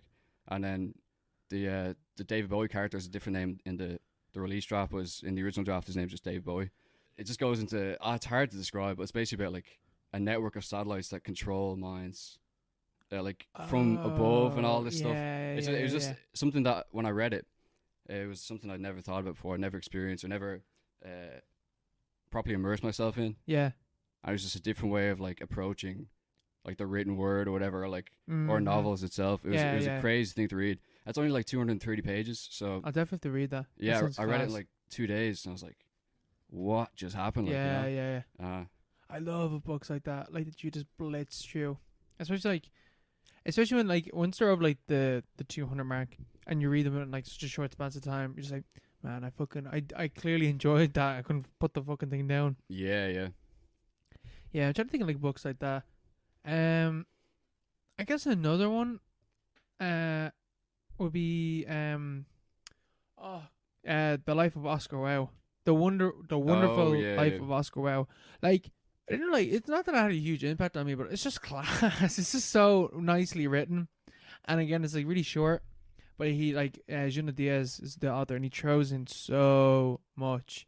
Like he throws in the history of like Dominican Republic under like the dictator that they had. It was implemented by the Americans. Yeah. And then talks about like pop culture stuff, and it's just like very nicely written, and like how it's called like The Wondrous Life of Oscar Wilde, but it's about Oscar and about his family and about the people that know him and about the country of the Dominican Republic. Yeah.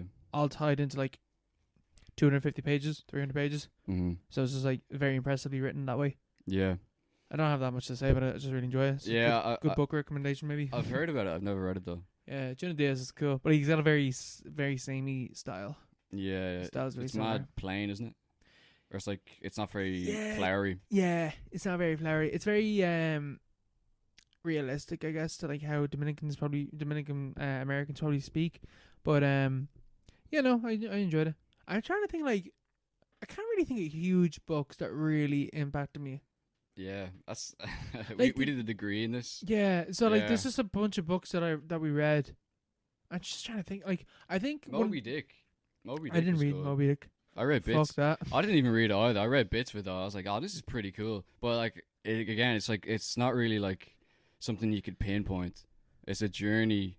It sounds retarded, but it's a journey you go on where everything leads into something else. And even way I was talking about Valis, maybe it sounds a bit weird.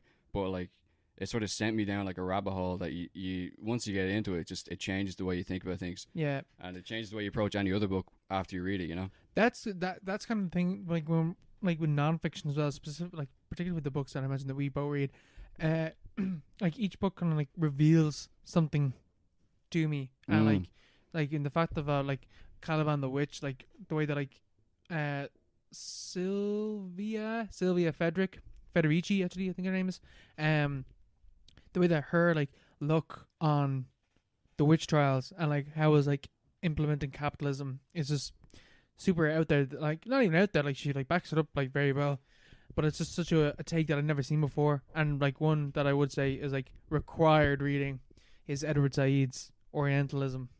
Shit, that's required reading for people. I think like the way that, especially because it's like it's pretty old, it's like from the 80s, but like the way he details how Western culture has viewed Eastern culture, and like kind of how would you say, like eroticized it and made it seem like very other, specifically because like, oh, this is somewhere other, this is an adventure, go there, explore, colonize, take over, and like how you even see that today as well and stuff like that. That's never ever ended. Yeah. And he's writing about this in the fucking 80s or 90s. It could be 80s or 90s. Sure, they had all that stuff then, didn't they? Oh yeah, but it's just it kind of changed. It changed the way that I look at how Western culture portrays the East. Yeah. You know what I mean? Yeah, to go back to the like academic texts. Yeah. Even Gutenberg Galaxy by McLuhan, that's probably a shout. Yeah. In terms of what it says about the electric age, especially in terms of how things gotten closer together. I started reading Understanding Media by McLuhan. Oh really? Yeah. Yeah. Haven't got that very far into it, but yeah. I'll report back to you. Not on the podcast, but like, you know. He's some man. Some man. Makes you think. Yeah, makes it stuff that makes you think. Especially because like you think about McLuhan. McLuhan wasn't even like he's not some radical like left wing fella. He was literally like an ad man basically. Yeah. He just described the way people thought and like these processes, the way things were moving in terms of how to appeal to people. Yeah. And talk to people, and it influenced advertising massively. Like he wasn't some guy with an agenda. He just observed the way things were moving, and you can apply it to basically anything, like in life, especially now. You know. Yeah, man, he's so. Oh man, the more I look into Marsh McLuhan, he's so ahead of his time. It's ridiculous. Yeah, it's crazy. It's crazy. Move on to the next question. Yeah, let's go. So wait, this next question comes in from Isabel, and it is about: do you think Marge and Homer belong together, or can Marge do better? That's an interesting question. This is an interesting question because is a compelling question. We are kind of talking about how The Simpsons fucking went shit after a while. I think when the moment where you're just like, oh, Marge can do so much better than Homer is the moment where The Simpsons went shit, basically. Yeah, definitely. Because like in the first season, there's a lot of stuff about how Homer is kind of a terrible husband, but Marge always takes him back because she loves him. And Marge herself isn't fucking perfect. Like in the first season, you get that bit where she's about to cheat on Homer. Yeah, with the French fella. With the French dude, yeah. Bowling dude. And then there's a lot of emphasis on him sticking his fingers in the bowling ball. There's a lot of that. Yeah. A lot of fingers, a lot of holes going on in that episode. Cut that out. No, that's staying in. But yeah, there's a lot of markers for the decline of The Simpsons, and I think this is one of the big ones though as well. Yeah, like the change in the relationship, because Homer just becomes a fucking idiot. Yeah, he becomes. There's a term for it. He becomes Flanderized. It happens to every character in The Simpsons. Flanders had the same thing. Flanders just like he's like a happy-go-lucky sort of like helpful but annoying neighbor, and then he just becomes a parody of himself. Yeah, he becomes a parody of Ned Flanders. Yeah, he does. Yeah, even though he exists in that universe, and the same happens to Homer. Like Homer's just like he starts out as a lovable but like goofy sort of, but ultimately relatable. Yeah, father, he's the middle father figure, the average Joe. Yeah, he's the average Joe. He just becomes abusive as fuck. Yeah, well, like you get to that. I think it's like the 9th season where he goes to New York, and he goes crazy. That's a great episode. I can't remember what. Yeah, but like it's relatable because he's just like he's like all these things are coming on top of him. He Yeah, gets he's more and fucking more losing it, yeah. enraged. You're like, I could understand that. And he's just like lovable the way he like sort of gets himself into those situations.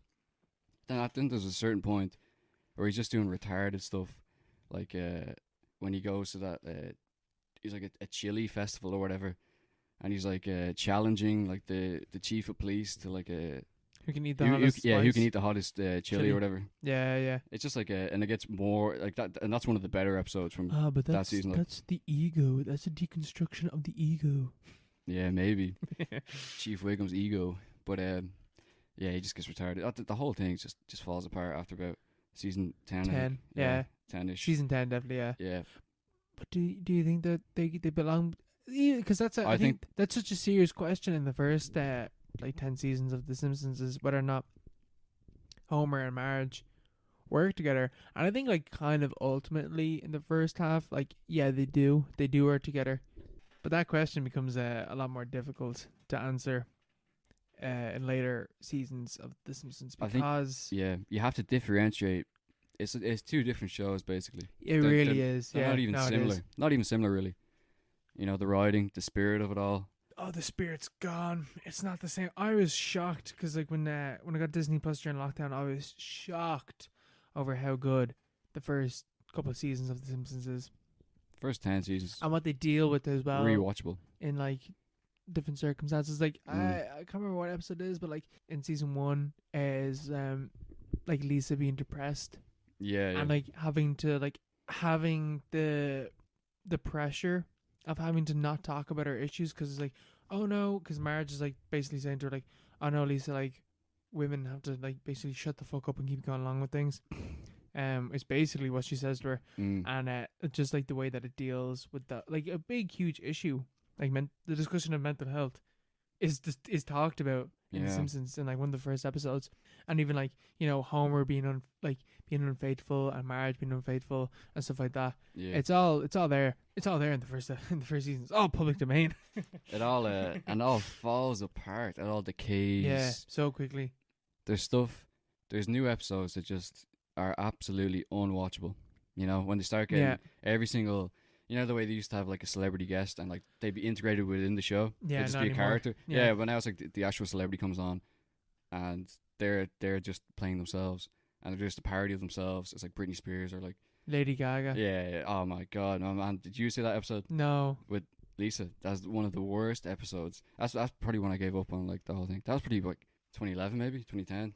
Was that long ago? That was way more recent. That was ages ago. It was just after she'd like blown up, because I remember they did like a sample of a poker face in it, which no one has talked about since 2009. So, or like listened to, but yeah, it's like girl power and all, but it's all about Lady Gaga and like Lisa's just there. Even because I know there's, I haven't. Man, I got Disney Plus just to watch The Simpsons, and I haven't watched that much Simpsons on it.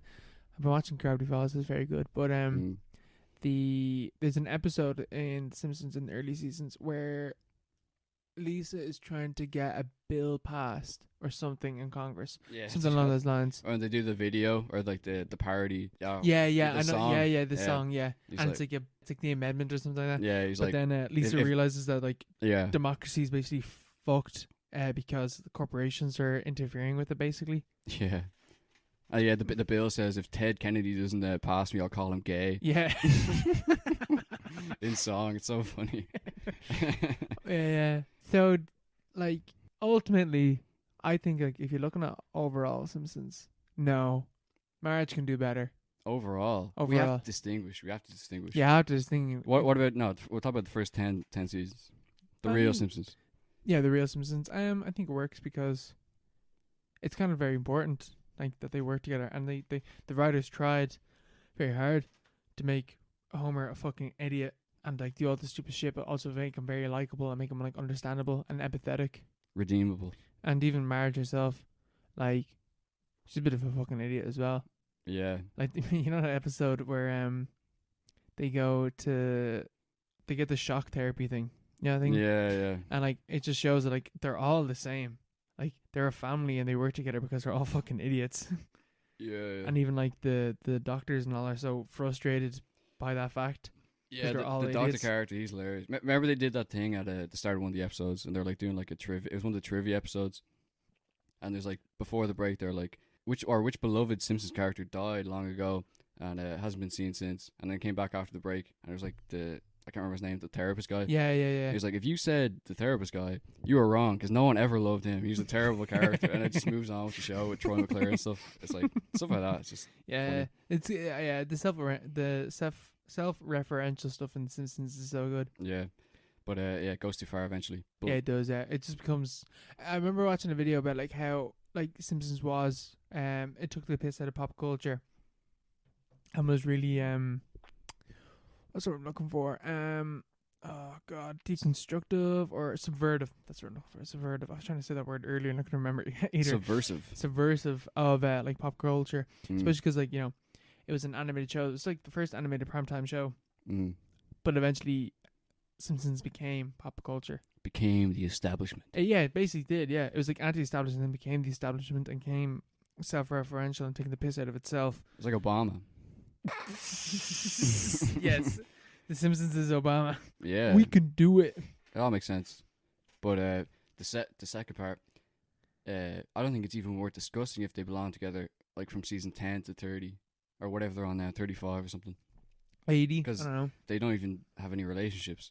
Like Lisa goes off to like does her own sort of storylines, even though she's 8 years old apparently. Yeah, it's like they're not really family anymore. They're just like parodies of. They're just icons. Yeah, they're just icons. Zombies. Hyper reality, something like that. Yeah, something like that. Yeah. Will we go with the last question? The last question from IC Wiener. Wait, hold on a minute. This is a real question that we got asked. Yeah. I swear. Who'd win the fight, Ben Shapiro or Jordan Peterson? I knew if I stayed quiet. You'd eventually just have to start talking.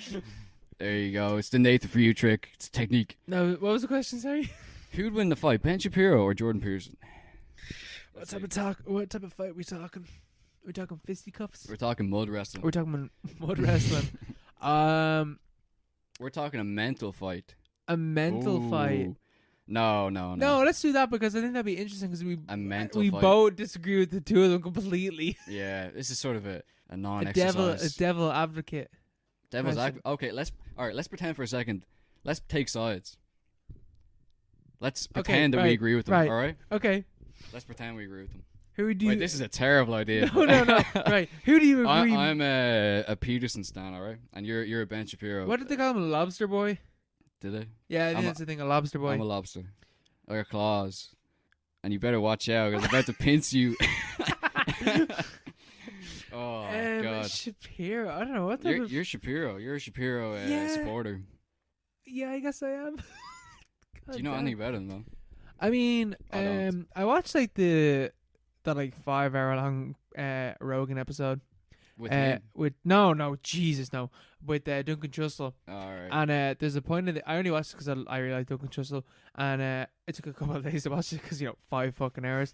But there's a point where like Duncan Trussell's like, why the fuck do you have Ben Shapiro on? He's such a fucking dork. He basically was saying to Joe Rogan, you need to start having like these right wing people on because it's so easy to get intercepted, I guess, by like the proper alt-right figures is basically what he was saying.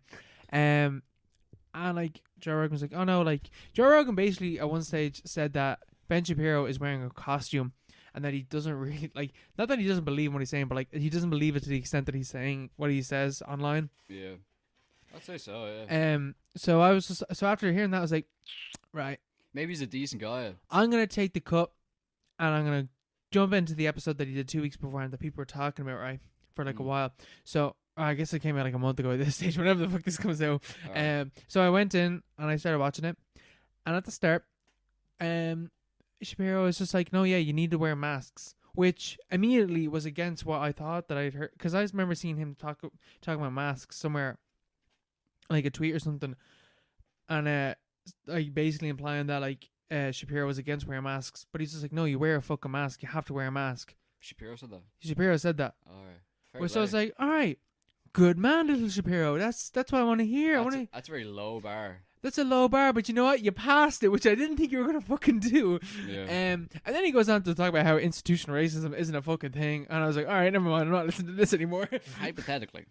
And I've watched like a couple of videos about like how Shapiro argues basically, and like how Shapiro's like facts versus feelings is complete bollocks. How he himself doesn't even believe that he is just a super religious dude, and he finds the facts to back up his feelings basically. And then so who'd win? Well, this is the thing, because in the case of Peterson, I've also seen a video about how he argues, and what he does is he makes a lot of descriptive claims. So a descriptive claim is where you describe something, but he never makes a normative claim, which is where he describes what you should do. So the way that Peterson works is that he'll describe something to you. So for example, he will, and this is an actual case where he was describing do the voice. I can't do. He does like. What does he sound like? He does like a kind of high voice, doesn't he? Kermit. Yeah, he sounds like. I can't really. How does he talk again? I haven't like watched like many Peterson videos. I've seen a couple of them, but like it's like you have to clean your room. It's like, you know. Oh yeah, he's just like hypothetically. Yeah. That was complete shit, but that's it. You have to keep going. She's not I lost it completely. I immediately lost it. But he this is like one of the cases where like he was talking about what was it, like kind of like rape culture in the office or something, in like the office place, and he was saying like this is how he's describing. It's like, right, so like sexual assaults and stuff like that happen in the workplace, and then randomly would start talking about how women wear makeup. Now, he didn't say, technically, he didn't say that women wearing makeup causes this to happen. But he's describing two things, and he allows you to make the logical leap that he wants you to make. And that's how he does it. So in that case, I would say in the intellectual discussion, I'm going to back up my boy Shapiro. Nah, man. No way. No? It wouldn't happen. See, Peterson is he's just Shapiro would be like, oh, well, Shapiro has no qualifications. Does he? He's just some random guy. Yeah, he's just some random dude. He's just a fella, like. I remember he got propped up because he's a mouthpiece, like. Yeah, he was like a Harvard student that was super conservative, and those Oil brothers, Cokes. Yeah, they got him to like go up against the Koch brothers. Piers Morgan. That's how he came about, basically. Yeah. So he's a nobody. He doesn't do anything. He's a good debater, I think. But he just talks really quickly. Yeah, that's all you need to do. But Peterson, he's got the qualifications, and he's good at that trap. He can lay that trap. He can, make that statement, and then put the observation in there, and then you make the leap yourself. But anytime someone calls him out, you're like, Peterson, that's a bit racist. That's sort of. He's like, I didn't actually say that. Yeah, or like that doesn't really make any sense. He's like, no, I actually I meant the exact opposite. It's like shit like that. Like no one can properly describe what he is saying, you know? Yeah, I know. It's just like, yeah. I've not like delved into his stuff, but I've watched a bit on like what he's saying. I remember. And I'm not entirely sure still like what he's. I remember someone saying to me before, because they were like, oh yeah, I kind of like Jordan Peterson, and I was like, oh, why? Basically, isn't he like, like all these different things? And the guy was just like, oh yeah, but what did he actually say? And I was like, I know that this is the trap. I know that this is what Peterson does. He knows. And I can't tell you what he said because he doesn't fucking say anything, which is the entire fucking point. That's the problem. Maybe I was a bit too harsh. Like he does say things, but but like people act as if he's coming with this new message. His message is basically like, keep things in order. Like, you know, keep yourself in order. Know thyself, which is all his fucking shit. It's like he's really religious as well, though, isn't he? Yeah, he's a Christian, but like you sort of get the vibes like of some sort of like evangelical kind of thing. Yeah, it's like, you know, know thyself, trust in the community, and you'll be grand. And like also just like this sort of individualism. It's like if you fuck it up, or if things are fucked up with you, it's your own fault basically. Yeah, and you have to sort it out yourself. Self-onus basically, which is grand. It's grand to an extent, but like there's no further analysis. There's no further. Yeah. There's no point beyond that. Like people have said that shit for decades. We've heard that song and dance 100 times. It's all. Which Shapiro also makes as well. He makes basically the same kind of arguments. Yeah. It's just especially like in terms of like institutional racism. He's just like, don't pick up the gun and don't shoot someone. And yeah, it's not that simple. yeah. Shapiro, it's just not. There's no original. So simplistic. There's no original analysis. Yeah. And Peterson's managed to make a career. He's famous without saying anything original, and that's why he would own Ben Shapiro. Jordan Peterson owns Little Man live on YouTube. Okay, then in an actual physical fight, I also think that Peterson wins. Although we're talking, he's on his deathbed. That's what I was to say. Are we talking about now, or are we talking about like Peterson, like now healthy peak performance? Is Shapiro at his peak performance? That's the question we have to ask.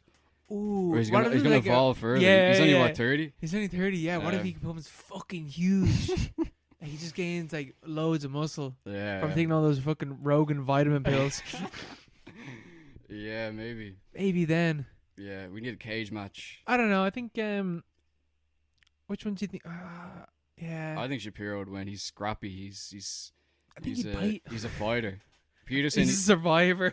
He's a survivor. Peterson's just like, oh no, please. But yeah, Peterson. He's a pussy. Calling him out as well. Calling him out. We'll have you on the fucking podcast. Challenge him to a debate. Remember, he was going on about how no leftist will debate me, and then Zizek was like, "I'll debate you," and then he wrecked him. He wrecked him in 5 minutes, and he fell into a coma immediately afterwards. That's disgraceful. Like that. I thought that probably sounded fucking awful by the way. Oh my god. Like, God bless him. God bless him. Do you want to read out the last question that we have? Yeah, we have another question from Jack Manning, friend of the podcast, friend of the Shout out show. to Jack. Shout out to Jack. Absolute G. Do you like David Lynch movies? And if yes, which one's your fave? And how come you like it? I do like David Lynch movies. Do you? Of course. What one's your favorite though? Well, I haven't seen them all. I love Blue Velvet. I think Blue Velvet is pretty cool. Yeah, I was gonna, cause I've only seen Eraserhead and Blue Velvet, and I've watched Twin Peaks. Not since it came back though. I watched it, like the original 2 series. I haven't seen Lost Highway or Mulholland Drive. Did you watch that thing that he had on Netflix? What did Jack do? Nah, did you? I tried to. Yeah, I think you were telling me you were shy or something. I just did not enjoy it whatsoever. Yeah. It was just very... I knew... Yeah, it went on for like 20 minutes, and I understood what it was in the first 7 minutes, so the charm of it immediately went away. Yeah. Do you see he does like weather reports on his YouTube channel every day now? Every single day he does every day he has a YouTube channel, and every day he's there at his desk in like a basement in fucking Pennsylvania or something, and he's going, it was 78 degrees Fahrenheit outside, 90% cloud cover. It's like, thank you for listening. It's like they're like 2 minutes long. He does it every single day. That's so weird. It's so weird. I'll show you. Actually, I know that like he said. Alright, I'm trying to answer the question, but like, did you watch Eraserhead? No, I skipped that. I remember Aaron went green or whatever. Yeah, he did. Aaron went green. Or Aaron didn't like it, something like that. No, Aaron hated it. Yeah. I think. It's intense. It is intense. With the baby and all. But there is something, because like, I think like with David Lynch, like he's avant-garde and he's weird, but like I think we know who he is, and like he is kind of in the mainstream because he is somewhat accessible. So like even like Eraserhead, you kind of do get the gist of it. You do kind of understand what's going on. Yeah. About like the fears of like fatherhood and all that type of shit. And like what like masculinity and stuff like that. You understand what's going on there. But I do think Blue Velvet might I don't know. Do I prefer Blue Velvet or Eraserhead? There's bits of Blue Velvet that I love, but I also thought like there's some parts of it that are just really boring. You know? Well, the fact that I can't really remember much of it. Yeah. No, I like the fact that he's like an autodidact, you know? He's sort of, I don't know if I pronounced that word correctly, but basically he's clearly taught himself basically everything. Yeah. Like, sorry, you talking about David Lynch at the character in Blue Velvet? No, David Lynch. Okay. There's more than one character in Blue Velvet. Like, I was thinking. Yeah, but I was like watching interviews with him on YouTube, and like there's people with French accents like giving like, you know, reaching questions like, oh, does this represent like this and this? Like trying to interpret his films, and he's just like, no. He's like, I disagree. He's like, it's all for the viewer to interpret. Yeah. But it's clearly not a case of him like withholding his own his own take or his own sort of agenda. It's more of a case like he just did this thing. And he wants you to come up with your own answer. Yeah, exactly. Yeah. It's like a painting because he started out as an artist. He's fucking sound as well. Do you ever hear about the stuff with Eraserhead? Like the cast basically had to like work as like janitors basically, and he was like, I can't pay you now, but I'll give you royalties for it. Yeah. And he sends them a check every year. Yeah. Over the money for Eraserhead. So the people that are like worked on Eraserhead are still making money from it. Yeah. Actually, he was fucked as well then. Like Jack Nance, or whatever his name is, the main guy in that, he financed that entire thing. Like. And I also like that David Lynch uses the same actors all the time because Jack Nance is in and McLaughlin, Twin Peaks, and McLaughlin he's also in Twin Peaks as well. Yeah. I think my favorite thing of Lynch is Twin Peaks, but I'm talking about film wise. It actually might be Eraserhead. I just think it's such a weird, cool. Do you remember any of the short films that we watched? Or did you watch them with me? No, I didn't watch them with you, but I remember watching one or two of them. I couldn't watch them though. I remember I forced myself to watch all of them. I can't remember how. It was like 2 hours long. It was a guy from that plays Black Dog. Yeah. And I honestly don't remember much of it, really. But I remember there's one he did in like 60s. We watched so many films in Vancouver, it's so hard to remember them. Yeah, we watched, there's one he did in like 67, where it's like, it's called Alphabet, I think, where it's just his sister is like the only actress in it. And it's like ABC, it's just like chanting ABC, something about language. But like it's almost like a painting as much as it's a film. It's like it's moving images, but like there's like stuff sort of painted onto the actual like the physical film. Yeah. Like put in there. I don't think it's even CGI. And sure, if it's in the 60s, yeah, it wouldn't be CGI then. Yeah, so it's like deconstructing language. It's only like 2-3 minutes long. It's on YouTube and stuff. It's I thought that was pretty cool. That's where like I think like a lot of like real cool like avant-garde stuff. Jeez, like just looking up like all the David Lynch like short films and stuff like that. And I think that's where you get like a real like appreciation, like in the most artsy, fartsy, pretentious fucking way talking about it. You get like a real appreciation for like filmmakers like that. Like, did you ever watch Ari Aster's short films? No. Man. On YouTube? Oh my fucking god. Jesus Christ. The director of Hereditary, Midsommar. Yeah. Oh my god, what's it called? There's Something Wrong with the Johnsons. Oh, I heard that film is fucked. That film is fucked. Yeah, there's a lot of cool movies like that on YouTube that probably will never see. Like no one will ever talk about again. Really. No, they're gonna be they're fucking like student films basically from back in the day. But yeah, like Lynch and stuff like that. There's so much of it. Yeah. Even like Eraserhead. I'm pretty sure Eraserhead is on YouTube.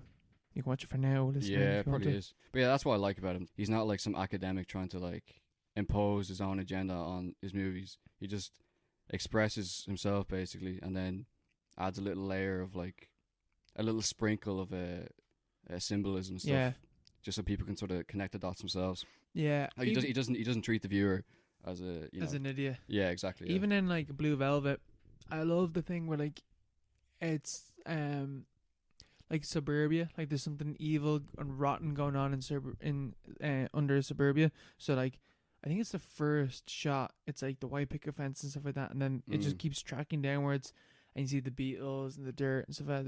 There's something sinister going on underneath this like very thin layer of paint, basically. Yeah. Mm-hmm. And even in the character of the villain, I can't remember his name, and just like how he's like the epitome of evil, and how like he's like. He has mommy issues or something, isn't it? Yeah. He's drinking her breast milk or something.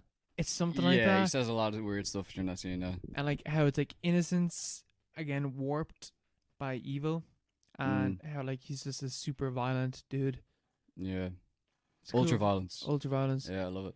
And then Eraserhead is just like experimental and weird and mostly silent.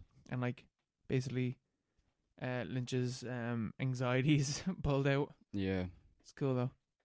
Yeah, but yeah, in summary, yes, we do like David Lynch. Yeah, I do like David Lynch. Twin Peaks is amazing. I need to watch the like third season when they brought everything back. Definitely. I've not watched the new one though. No, yeah. I've been saving her. Oh my god. Did I tell you my reaction when I watched when I finished Twin Peaks season 2? Like the original? No, I haven't. When I watched it, I was so happy that I lived in a world where Twin Peaks season 3 existed. Because if I watched that 20 years ago, I would have been fucking raging. Like, proper raging. Because it ends on such a cliffhanger. And I needed to know straight away. Obviously, I didn't need to know straight away. Because I watched this at the start of lockdown. I still haven't watched it yet. You're like, nah, I'm alright.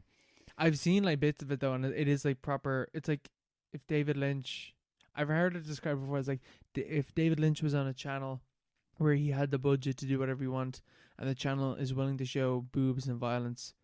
That, like, he just kind of went wild with it. He was, like, proper free to, especially, like, he can basically do whatever he wants now. He is like such a mainstream. Well, is he mainstream? I guess he kind of. Yeah. He's Everyone knows him. Like, you know, everyone knows his stuff. Dune, by the way, trailer released today. Dune was Dune was panned though back in the 80s. You know, panned. Even though Sting was in it. But he did Dune and stuff. I'd love to see Jodorowsky's Dune. Yeah, absolutely. Yeah. The Holy Mountain and stuff like that. There's the a film for you. Yeah, trigger warning. There's some research there. If anyone wants to watch that. If anyone's willing to watch that. I haven't watched a documentary about it. But just like looking at the sketches and stuff, it looks so cool. It looked fucking mad. Yeah. Especially when you watch like the Holy Mountain. Yeah, you know what he's doing, yeah. You know George Harrison was meant to be in the Holy Mountain? He funded it. He The Beatles loved Jodorowsky, but George Harrison himself, he was meant to be in the Holy Mountain, but he didn't do it because there's a bit in the Holy Mountain where the main character, he's meant to be the main character, and there was a bit where I can't remember the bit, but apparently something gets inserted into his asshole, basically. What? Is that happening in the movie? I can't remember. Do you remember that happening? That did not happen. Guarantee you. It does happen though, because that's the reason why George Harrison didn't do it. He's just pussied out. Like. And he's just like, oh, I can't do that. But then, like years later, Jodorowsky was like, yeah, I don't know why I just didn't get him to. I don't know why I just didn't get a body double for him. Like, he easily could have been in the film because that would have just made him like the Beatles are in the movie. Or one of the Beatles is in the movie. He would have got so much like way more attention brought to the film. Yeah. Actually, I had enough fucking fun enough. John Lennon and they apparently loved his film. Yeah, all of his films. Well, not Paul. That did you not know? Oh, he's the. Paul was the squarest one. Yeah, he's the nerd, you know. They were offered a film back in the 60s. This is completely irrelevant. No, keep going. This stays in. This is a massive tangent. They were like, you know the way they did like Hard Day's Night or those movies that were like based around their songs. Yeah, like Yellow Submarine and all. They're offered a script for a movie by some playwright in London in the 60s, and it was like some mad avant-garde thing. It was like beyond the stage where they did Sgt. Pepper, so they're like they're in the full sort of art mode stage. Yeah, and they're offered this script which is like mad avant-garde, and it's like all these different things sort of colliding with each other. There's like no clear plot, but they turned it down because the guy who wrote it was gay, and they're like the reason they gave for rejecting it was like the Beatles aren't gay, we can't do it. It's a complete aside, but it's a really interesting story. I can't even remember the That's so weird, because you ever heard the stories with the Beatles like being in the same room wanking? Oh yeah. Sure, George Harrison lost his virginity above John Lennon and Paul McCartney, like because they slept in the same room in Hamburg. Like they all lived with each other. Yeah, saw everything for ages. There's even like their old manager used to go on holidays with John Lennon with no one else, just them two. It's like rumors there and stuff like that, which were never confirmed, never addressed. But yeah. Is George Harrison dead? He's long dead, yeah. So it's Ringo and Paul McCartney. Ringo and Paul, yeah. The two worst ones. Yeah. I have to cut that out. I'll get attacked. What was Paul McCartney like when you saw him in Vancouver? Paul was fucking amazing. Yeah. Great. Best gig I've ever been to. I regret not being there. Oh shit, you should have come. Yeah, definitely should have came. But I'm never gonna see a Beatle, so like why the fuck would I not have gone? $19 to go see a Beatle. I loved Neil's tweet about that. It's like I paid more to see Bass Hunter in venue than I did to see Paul McCartney live in a stadium. But it's so true though. Yeah, but it was great. I actually look back on it because it came up with my memories in Snapchat like in July, and like I listened back to his vocals. I was like, this is way worse than I remembered. Like I thought his voice is like perfect. Yeah, I basically imagined it as like the track. But I was fucked. Me and Neil were fucked. And then Graham was there just like passing out from like too many blunts. And we're just there singing Hey Jude. The Canadians were like, shh, have some respect. Shut up. But it was still a great gig. A lot of fun. Yeah. We would leave it at that then? Yeah, that's a good time to wrap up, I'd say. Wrap. next week, we already recommended the film. Next week is Children Men and Land of the Lost. Then it will be my recommendation. Thank you very much if you're listening still. Please drop us a question if you have one on Instagram or at Twitter. And yeah, we'll be back next week. Thank you very much.